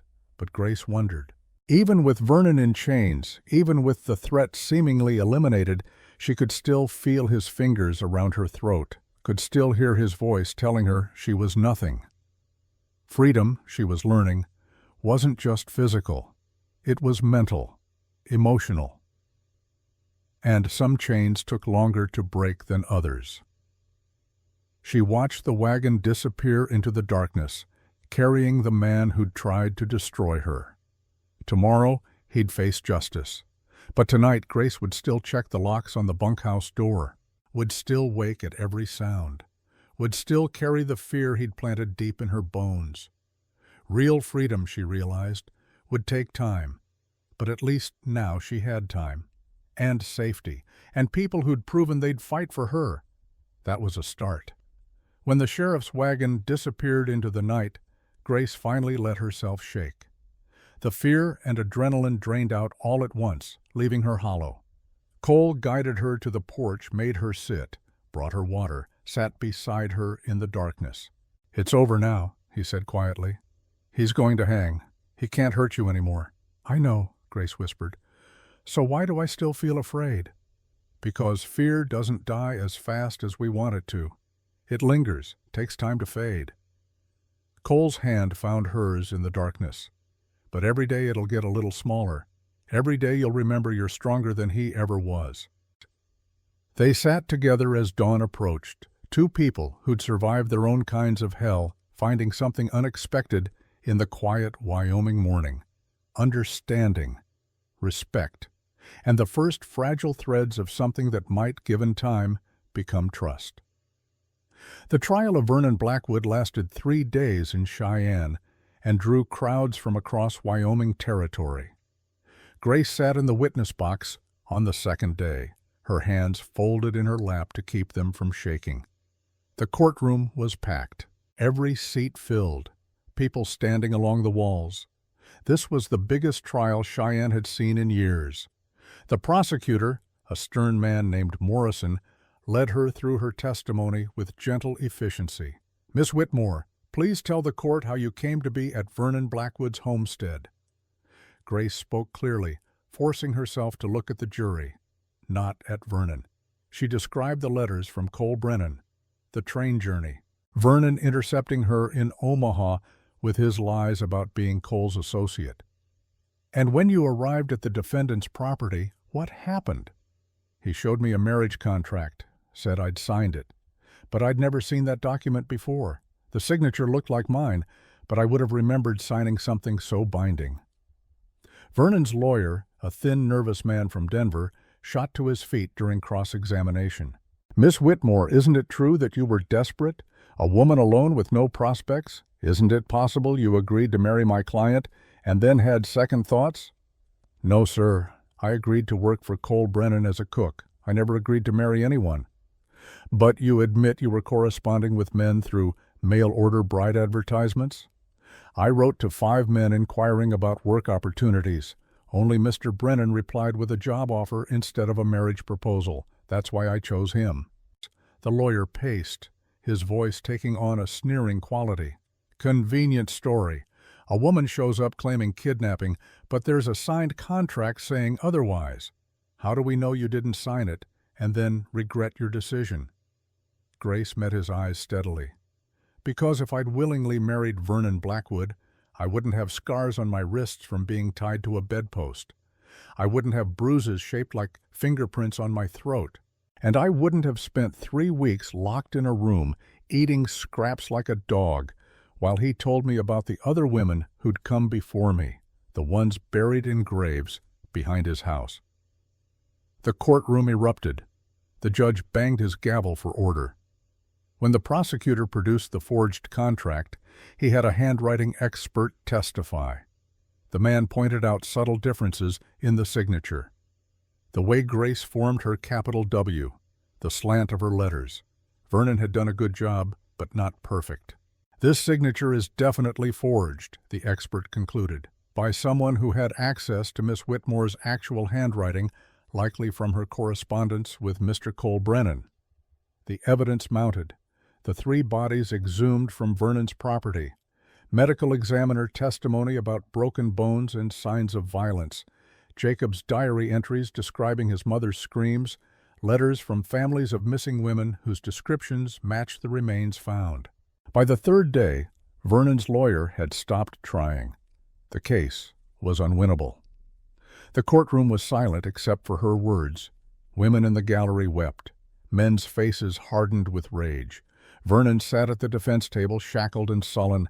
His lawyer, a thin man from Denver with nervous hands, tried to paint Grace as a woman scorned, a liar seeking revenge for a romance gone wrong. But when the prosecution produced the forged marriage contract, the evidence from the 3 graves, and testimony from Jacob Blackwood himself, the case collapsed like a house built on sand. Jacob took the stand on the 3rd day. He was 14 but looked older, his face carved by things no child should witness.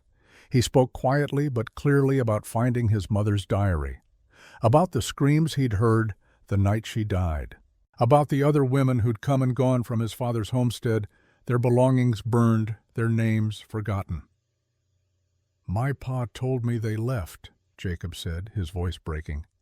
"Said they got tired of ranch life and moved on. But I knew. I always knew." The jury deliberated for 20 minutes. When they returned, the foreman stood and pronounced Vernon Blackwood guilty on 3 counts of murder, 1 count of kidnapping, and 2 counts of fraud. The judge sentenced him to hang within the month. Grace expected to feel triumph when the sentence was read, expected satisfaction, vindication, the sweet taste of justice served. Instead, she felt hollow. Vernon Blackwood would hang, the man who'd terrorized her, who'd killed 3 women before her, who'd tried to own her like property. He'd die for his crimes, but his death wouldn't bring back Mary Blackwood, wouldn't bring back the 2 other women whose names were still unknown, whose families might never know what happened to them. Justice wasn't the same as healing. Punishment wasn't the same as peace. Outside the courthouse, Grace stood in the September sunshine and tried to make sense of what she felt. Relief, yes. Safety, definitely. But also sadness for the lives Vernon had destroyed, for Jacob, who'd lost both parents to violence, for the women who'd never escaped, never got to stand in a courtroom and speak their truth. "You all right?" Cole asked quietly. "I don't know what I feel," Grace admitted. "I thought I'd be happy, thought I'd feel free, but I just feel tired." "That's normal. You've been carrying this weight for months. Now it's done. There's an emptiness where the fear used to be. Takes time to figure out what to fill that space with." Grace leaned against him, grateful for his steadiness.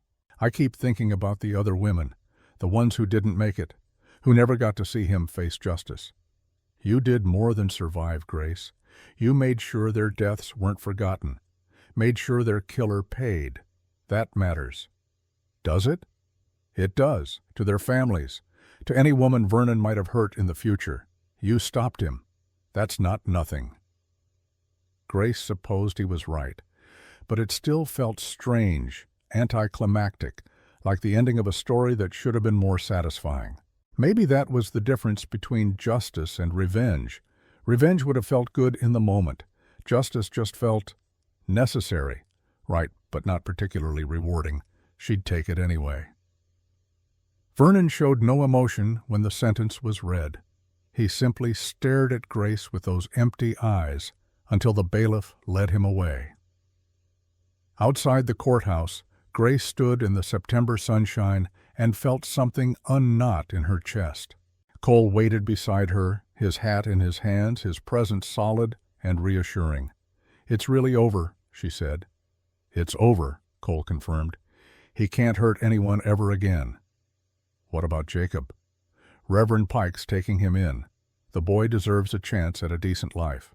Pike will see he gets schooling, learns a trade, makes something of himself despite what his father was." Grace nodded, watching as Jacob emerged from the courthouse with the Reverend's hand on his shoulder. The boy caught her eye and gave her a small, sad smile. Grace smiled back. He'd saved her life twice now, once by letting her escape, once by telling the truth. They rode back to Broken Creek Ranch in Cole's wagon, the prairie stretching endlessly around them. The cattle drive was scheduled to start in 2 weeks.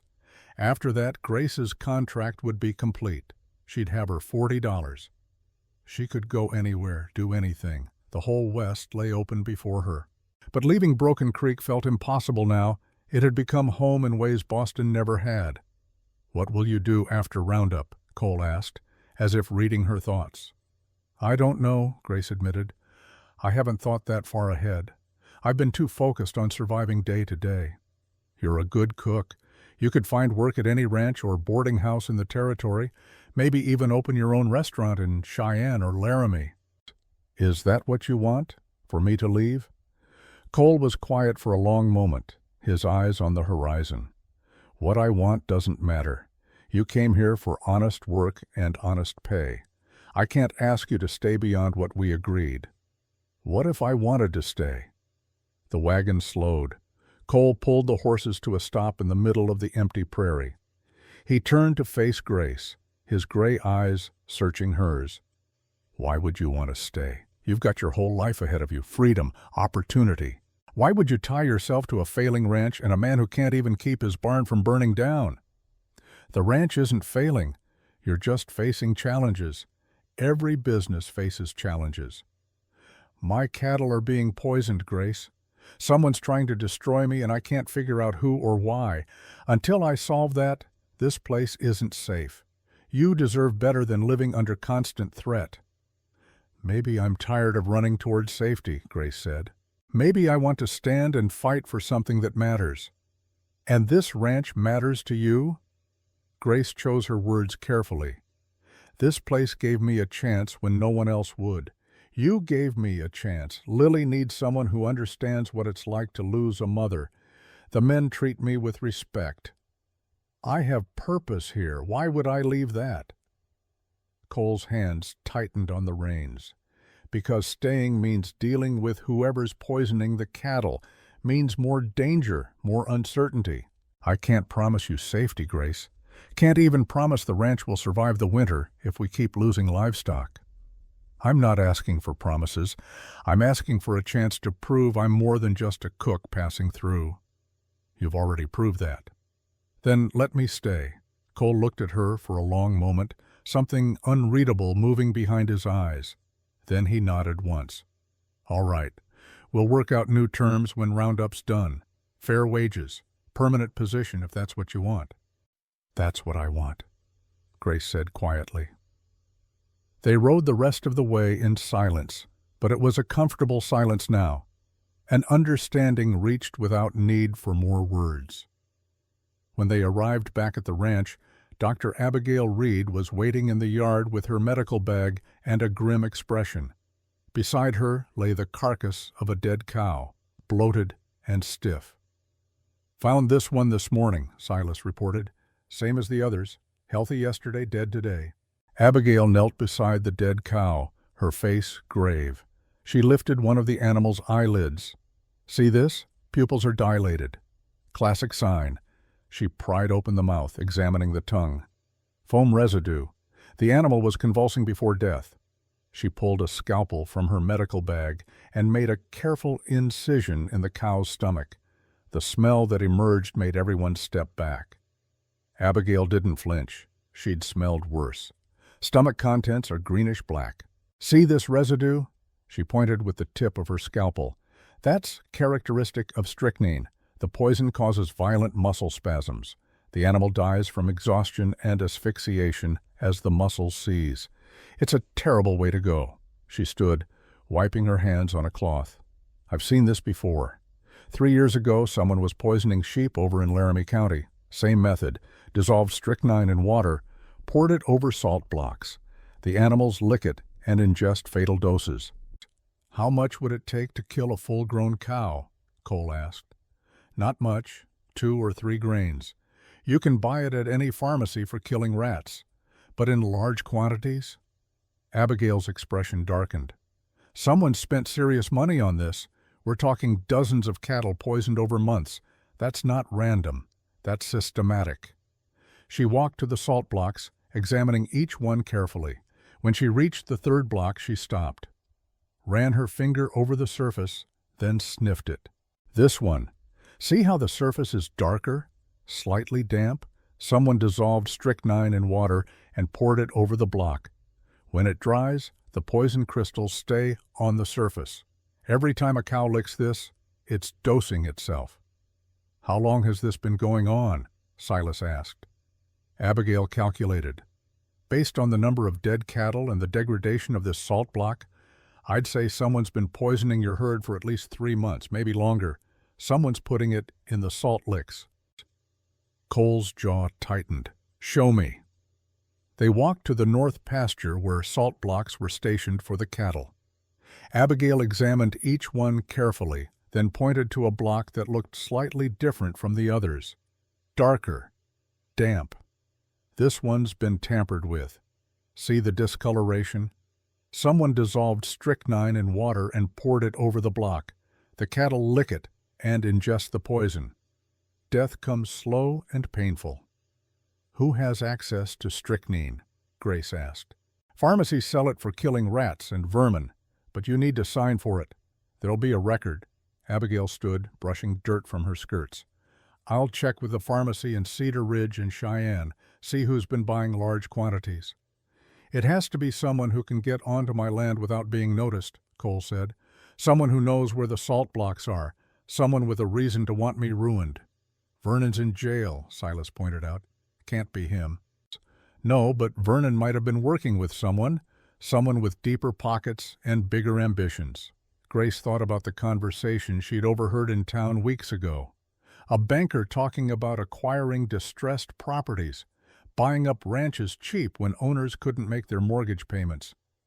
Curtis Lang, she said suddenly. Everyone turned to look at her. The banker from Cheyenne. He's been pressuring you to sell, hasn't he? Kept offering to buy Broken Creek at prices well below market value. Cole's eyes narrowed. He made 3 offers this year alone, each one lower than the last. Said he wanted the land for a client in the East, some railroad speculation.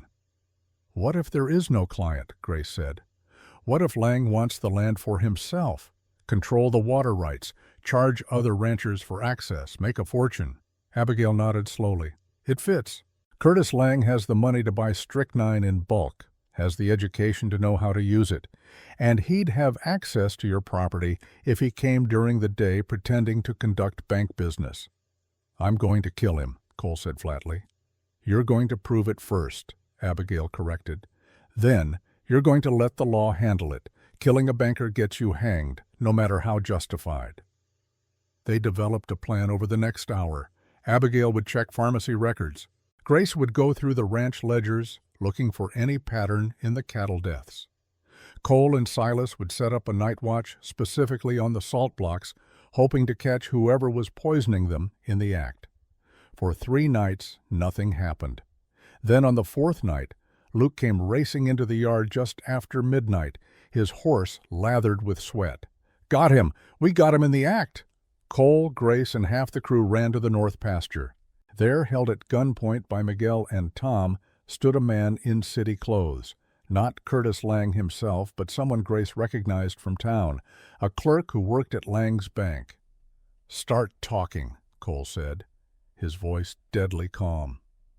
The man, pale and sweating, despite the cool night air, stammered out his confession.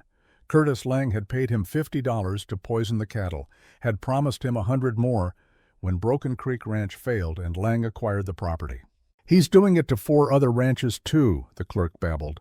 Wants to buy up all the land along the creek, control the water. He's already got investors lined up from back east. Gonna make thousands. Where's Lang now?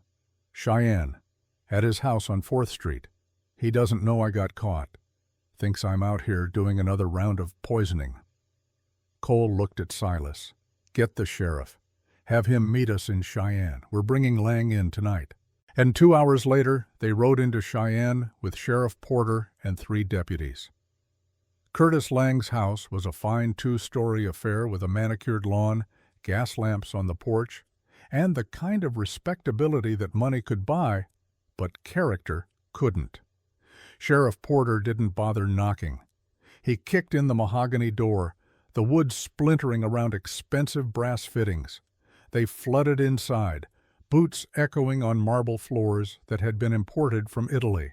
They found Lang in his study, surrounded by evidence of his crimes. Ledgers lay open on his desk, showing detailed accounting of cattle deaths at 5 different ranches. Maps covered the walls, marking every property along Broken Creek in red ink. Beside them, projected land values after consolidation, triple what the ranchers currently owned. Lang looked up as they entered, his face going pale. He made a desperate grab for papers on his desk, trying to shove them into the fireplace. Cole was faster. He slammed Lang's hand down on the desk, grabbed the papers.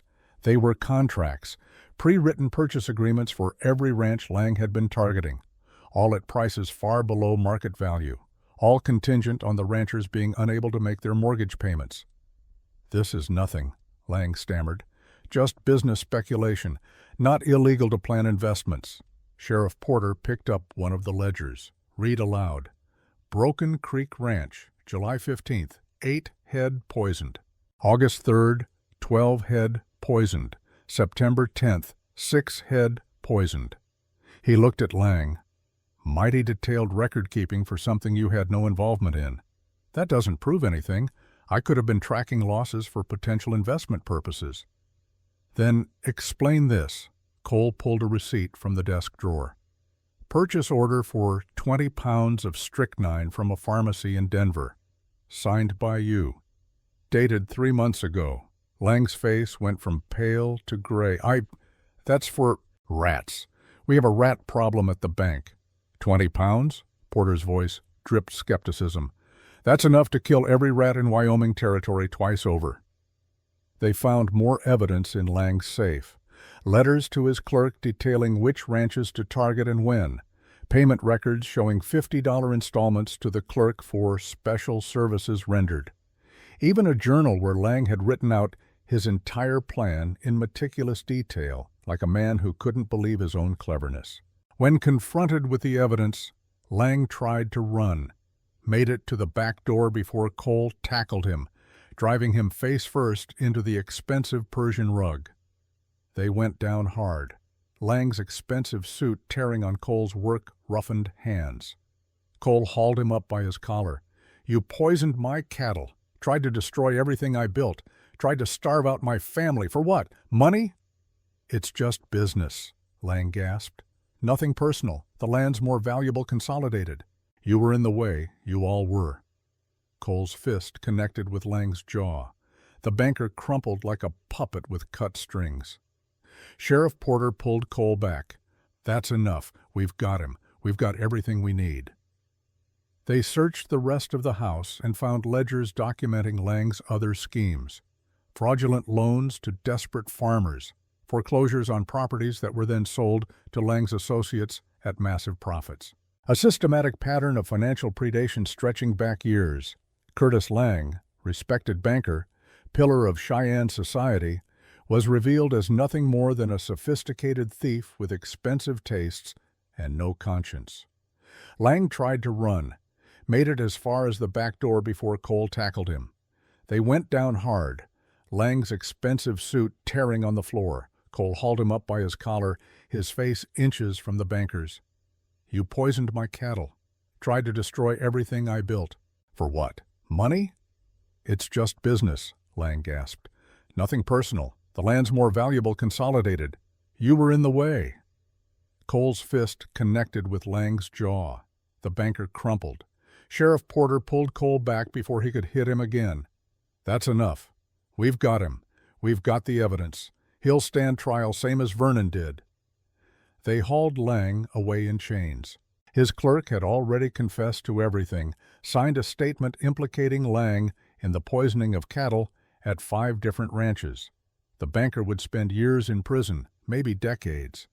Back at Broken Creek, as dawn painted the sky pink and gold, Grace stood on the porch and watched Cole unsaddle his horse. He moved slowly, exhausted from the long night. But there was peace in his movements. Relief. "It's really over this time," Grace said when he joined her on the porch. "Both of them gone, Vernon and Lang. All the threats eliminated." Cole sat heavily on the porch steps. "I keep waiting for the next crisis, the next disaster. Can't quite believe we're actually safe." "We are," Grace said. "We can breathe now, build, plan for the future." "Future." Cole said the word like he was testing its weight.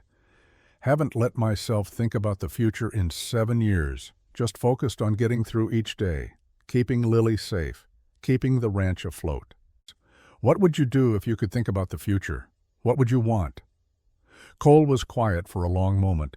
Then he looked at Grace, and something in his eyes made her breath catch. "I'd want someone to share it with, someone strong enough to handle this life, smart enough to see through trouble before it arrives, kind enough to teach my daughter that women can be gentle and fierce at the same time." He paused. "Someone like you." Grace's heart hammered. "Cole, I know what I said when you arrived. No complications, no romance, just business. But Grace, you've become more than an employee, more than a friend. You've become essential. To this ranch, to Lily, to me." He stood, crossing to stand in front of her. "I'm not good with words, never have been. But I need you to know that if you left now, you'd be taking something vital with you." "What are you asking?" "I'm asking if you'd consider staying permanently, not as a cook, as a partner. Help me run this ranch. Help me raise Lily, build something that lasts." His hand reached out, tucking a strand of hair behind her ear. "I'm asking if you could see a future here, with us." Grace thought about Boston, about the girl she'd been who'd answered a stranger's letter with desperate hope. That girl had wanted safety, security, a place to belong. She'd found all of that at Broken Creek. But she'd found something more too. She'd found purpose, strength, the courage to stand and fight instead of running away. And she'd found this complicated, damaged, honorable man who looked at her like she was something precious. "I can see a future here," Grace said quietly. "I want a future here. But Cole, I need you to understand something. I'm not Sarah. I can't be her. Can't replace what you lost. I don't want you to be Sarah. I want you to be Grace. Strong, stubborn, brave Grace who followed me into a burning barn and stood up to Vernon Blackwood and saw through Curtis Lang's schemes."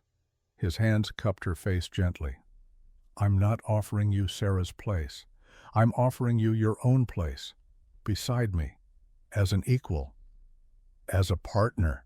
"As a partner," he confirmed, "in every sense of the word." Grace reached up, covering his hands with hers. "Then yes, I'll stay. I'll build this future with you." Cole's smile was slow and genuine, transforming his stern face into something younger, lighter. He leaned down and kissed her, gentle at first, then deeper, as 7 years of loneliness met months of growing trust, and exploded into something neither of them had expected to feel again. When they finally broke apart, the sun was fully risen, painting Broken Creek Ranch in shades of amber and gold. The cattle drive happened 2 weeks later. They moved 200 head to the railhead in Cheyenne, sold them at good prices, paid off debts, and put money aside for winter supplies. The ranch was stable, secure, ready to grow. In November, Cole and Grace were married by Reverend Pike in a simple ceremony at the ranch. Lily stood beside them, holding a bouquet of late-season wildflowers, her face radiant with joy. The Cowboys attended in their Sunday best, which mostly meant clean shirts and attempts at taming their hair. Silas gave Grace away, his weathered face creased with pride. Dr. Abigail stood as witness. Even Sheriff Porter attended, tipping his hat to the happy couple. "Do you, Cole Brennan, take this woman to be your wife, to honor and cherish in sickness and health, for richer or poorer, as long as you both shall live?" "I do," Cole said, his eyes never leaving Grace's face. "Do you, Grace Whitmore, take this man to be your husband, to honor and cherish, in sickness and health, for richer or poorer, as long as you both shall live?" Grace thought about the journey that had brought her here, the loss and pain, the fear and uncertainty, the moment she'd stepped off that train with 9 cents and a stranger's letter, and no idea if she'd survive the week. All of it had led to this man, this place, this future she was choosing with open eyes and full heart. "I do," she said. When Cole kissed her, the Cowboys cheered. Lily threw wildflowers. Somewhere in the distance, cattle lowed peacefully, and the wind carried the scent of prairie grass and possibility. The wedding feast lasted until dark. Grace had cooked for days, preparing enough food to feed the crew and half the neighboring ranchers who'd come to celebrate. There was roasted beef and potatoes, fresh bread and butter, 3 kinds of pie. Silas produced a fiddle from somewhere and played, while the younger Cowboys danced with visiting ranch daughters. Lily refused to leave Grace's side all evening, clinging to her new mother's hand like she was afraid she might disappear. Grace didn't mind. She understood the fear of loss, the need for reassurance. When the guests finally departed and Lily was tucked into bed, Cole and Grace stood on their porch, looking out at the ranch that was now officially theirs together. "Thank you," Cole said quietly. "For what?" "For seeing past what I was and recognizing what I could be. For giving me a reason to think about tomorrow instead of just surviving today." Grace leaned into his side, his arm coming around her shoulders. "You gave me the same thing. A reason to stop running. A place to call home. This is home now. For both of us. For all of us." In the distance, the first stars appeared in the darkening sky. Grace thought about the women buried behind Vernon's homestead, the ones who'd had no chance to escape, no voice to speak for them, no justice to claim their names. She'd been so close to joining them. One wrong turn, one moment of different luck, and she'd be lying in an unmarked grave while Vernon moved on to his next victim. But she'd survived. She'd escaped. She'd fought her way to freedom and found something better than safety on the other side. She'd found a life worth living. Winter came hard to Wyoming that year, but Broken Creek Ranch weathered it well. The cattle survived on hay they'd put up during summer. The barn, rebuilt stronger than before, kept the horses warm and dry. The ranch hands stayed through the cold months, grateful for steady work and good food. Grace settled into her role as Cole's wife and Lily's mother with surprising ease. She managed the household accounts, negotiated with suppliers, planned for spring planting. She taught Lily to read and write, to sew and cook, passing on the skills her own mother had taught her. The months after Vernon's execution brought a peace Grace had never known. October and November passed in a blur of cattle sales, winter preparations, and wedding plans. Cole taught her to shoot, insisting she know how to defend herself if danger ever came again. Lily taught her to ride better, the two of them galloping across the prairie laughing like children. By December, Grace realized she'd gone an entire week without thinking about Vernon, then 2 weeks. The nightmares came less frequently. The locked room in her mind grew smaller, less real, until it was just a memory instead of a prison she carried everywhere. Cole noticed the change. "You're lighter," he said one evening as they sat by the fire, "like a weight's been lifted." "It has," Grace admitted. "For the first time since Boston, I feel like I can breathe all the way down. Like the future is something to look forward to instead of something to survive." That night in their bed, they made love with a tenderness born of safety. No fear, no ghosts, just two people who'd found each other against impossible odds and chosen to build something beautiful from the ruins of their pasts. In February, Grace realized she was pregnant. The knowledge filled her with equal parts joy and terror. She thought about Sarah bleeding out in this very house while giving birth to Lily, about her own mother, who'd survived childbirth only to succumb to grief years later. When she told Cole, his face went white. "We'll get Dr. Reed. She'll stay here the last month. We'll have everything ready. You'll be safe." "Cole," Grace took his hands, steadying him. "I'm scared too, but we can't live in fear of what might happen. We can only prepare the best we can and trust. I can't lose you." "Not after finally finding you." "You won't. I'm stronger than Sarah was, older, healthier, and I have Dr. Reed who knows more about birthing than any frontier doctor. We'll be fine." Through spring and summer, Grace's belly grew. Lily was fascinated by the baby, pressing her ear to Grace's stomach to hear kicks, chattering about being a big sister. The Cowboys treated Grace like she was made of glass, rushing to help with any task heavier than stirring soup. Cole was alternately overprotective and terrified. He hardly let Grace out of his sight, made her rest constantly, worried over every twinge and discomfort. "You're going to drive yourself mad before this baby arrives," Grace told him in August, when her patience finally wore thin. "I'm pregnant, not dying. Women have babies every day and survive just fine." Sarah didn't. "I'm not Sarah," Grace said firmly, "and this isn't the same situation. We're prepared. We have help. We have time. Stop treating me like I'm already a ghost." Her words were harsh but necessary. Cole needed to face his fear instead of letting it consume him. The baby came in late September, on a morning when the cottonwood trees were turning gold and the air carried the first hint of winter. Grace woke at dawn with a tightening in her belly. Not pain yet, just pressure. She lay still, counting the seconds until it passed, then rose carefully to start breakfast. Cole was already awake, watching her with worried eyes. Is it time? Maybe. Contractions are far apart still. Could be hours, could be all day. Grace tried to smile. The ranch doesn't stop for babies. The men still need to eat. The men can cook their own damn breakfast. You're going back to bed.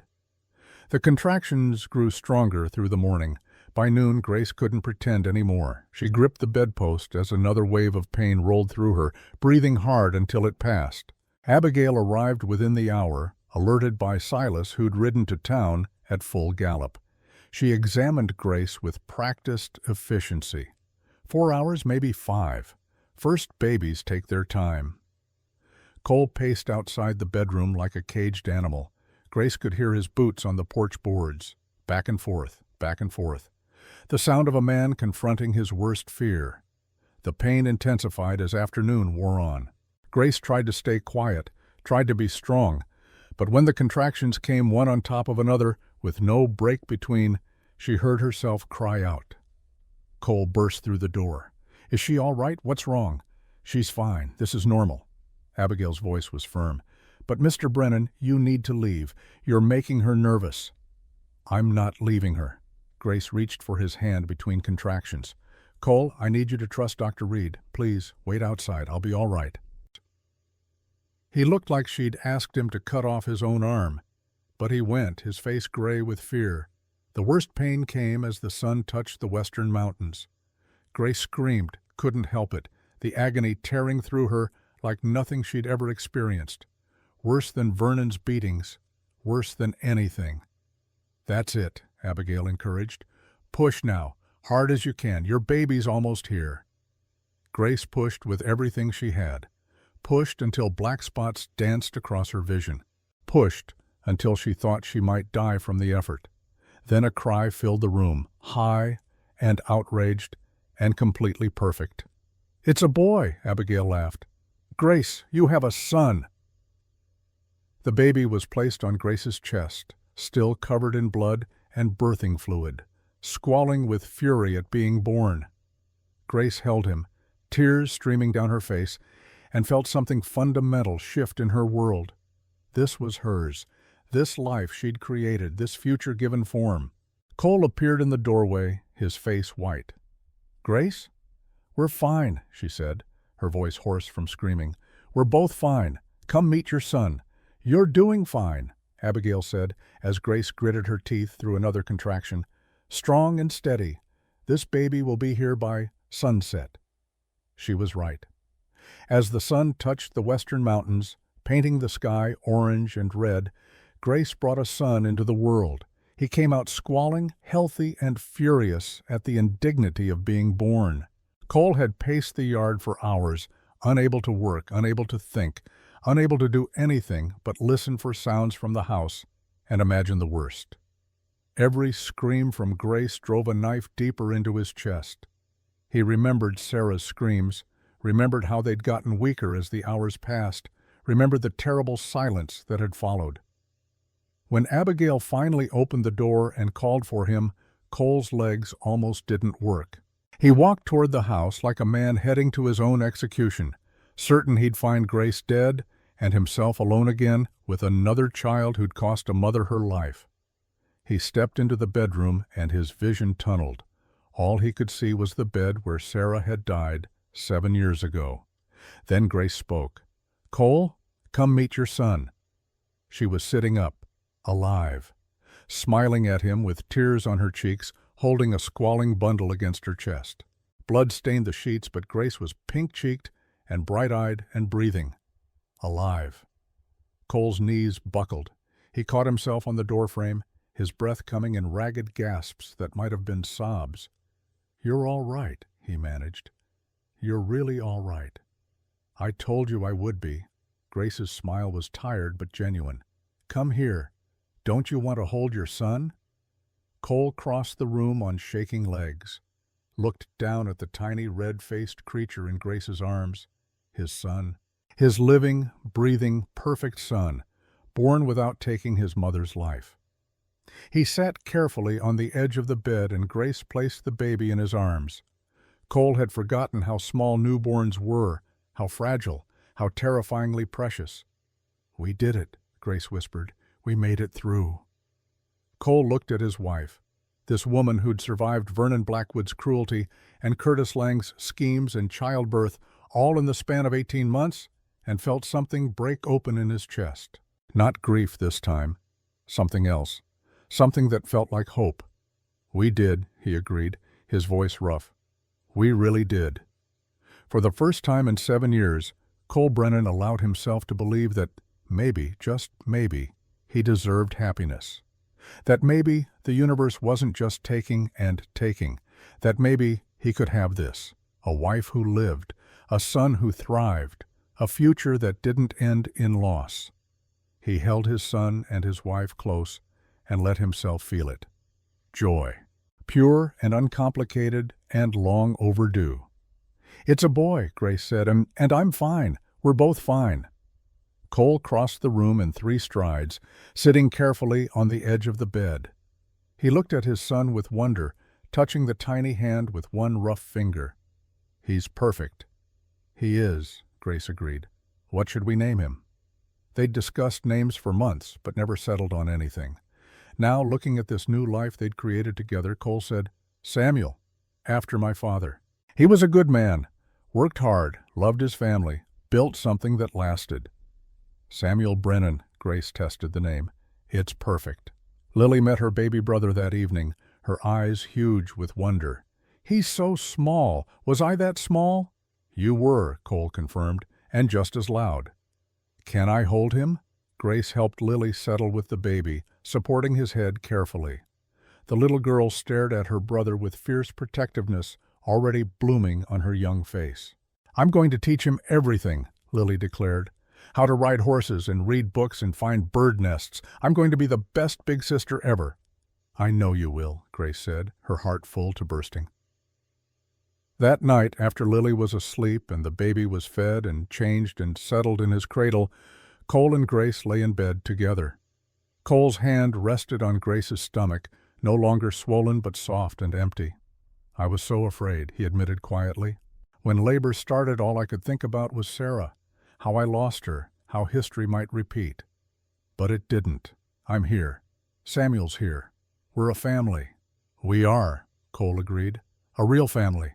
Not trying to replace what was lost, but building something new, something ours." Grace turned to face him in the darkness. "Do you ever regret it? Hiring me that day? Taking a chance on a woman with a suspicious story and trouble following her?" "Every day," Cole said, then smiled at her sharp intake of breath. "I regret not trusting you sooner, not seeing what you were offering, not recognizing that you were exactly what this ranch needed, what Lily needed, what I needed. We were both broken when we met." "We were, but Grace, there's this thing about broken things. When you repair them properly, they're stronger than before.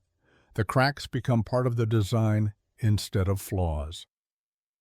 Grace thought about the scars she carried, visible and invisible.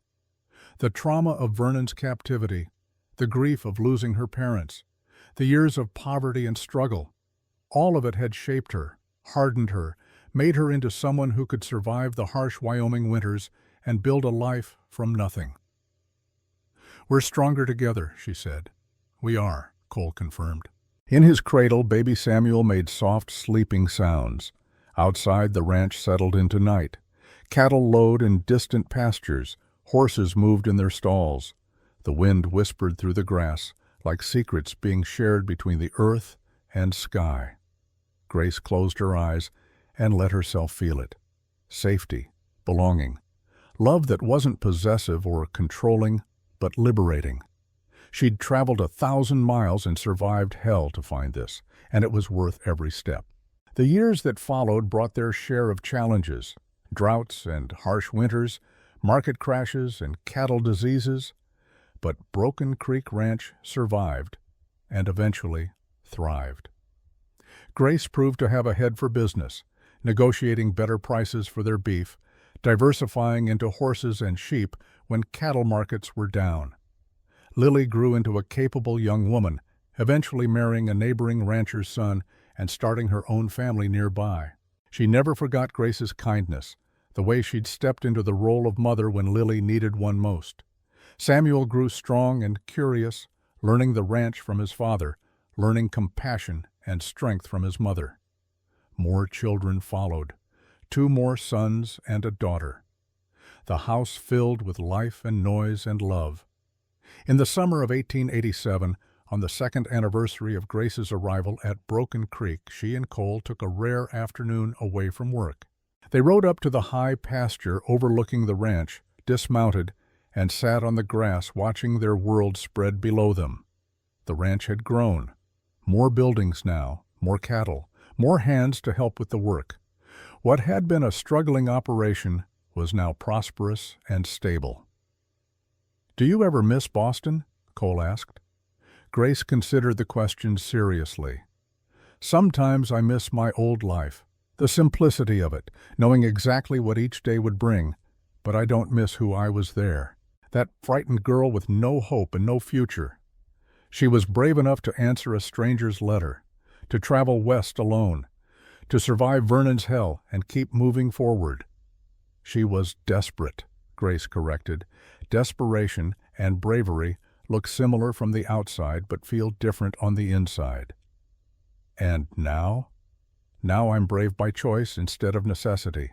I choose to stay here, choose to face each challenge, choose this life and this family every single day." Cole's hand found hers in the grass. "I choose it too. Choose you. Every day." They sat in comfortable silence, watching clouds drift across the endless Wyoming sky.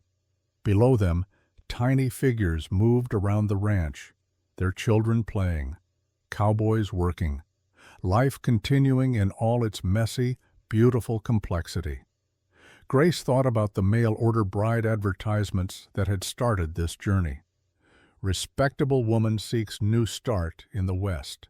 That's what she'd been. Desperate for a fresh beginning, willing to risk everything for a chance at something better. She'd found it, not in the way she'd expected, not through marriage to a stranger or salvation from a rescuer, but through her own strength, her own choices, her own refusal to give up when everything seemed impossible. She'd been called a mail-order bride, a thief, a liar. She'd been property and victim and refugee. But she'd become so much more. She'd become Grace Brennan, ranch owner, mother, partner to a good man who'd learned to love again, survivor who'd transformed her scars into stories of strength. "What are you thinking?" Cole asked, watching her face. Grace smiled. "I'm thinking about how far we've come, about second chances and new beginnings, about how sometimes the worst moments in our lives lead us exactly where we're meant to be." Cole pulled her close, his arm around her shoulders. "You were meant to be here, with me, with our family, building this life." "I was," Grace agreed. "I just had to survive hell to get here. Was it worth it?" Grace looked at the ranch below, at the home they'd built, at the future stretching golden before them like the prairie grass in summer sun. "Every single step," she said. And as the afternoon light turned the world to amber, Grace Whitmore Brennan, former mail-order bride, survivor, fighter, mother, and partner, sat with her husband on a hill in Wyoming and knew with absolute certainty that she was exactly where she belonged. The journey had been hard. The price had been high. But the destination, this life she'd built from ashes and determination, was worth more than all the suffering it had taken to reach it. She'd come west looking for honest work and honest pay. She'd found a home instead, a family, a future, and that was worth everything.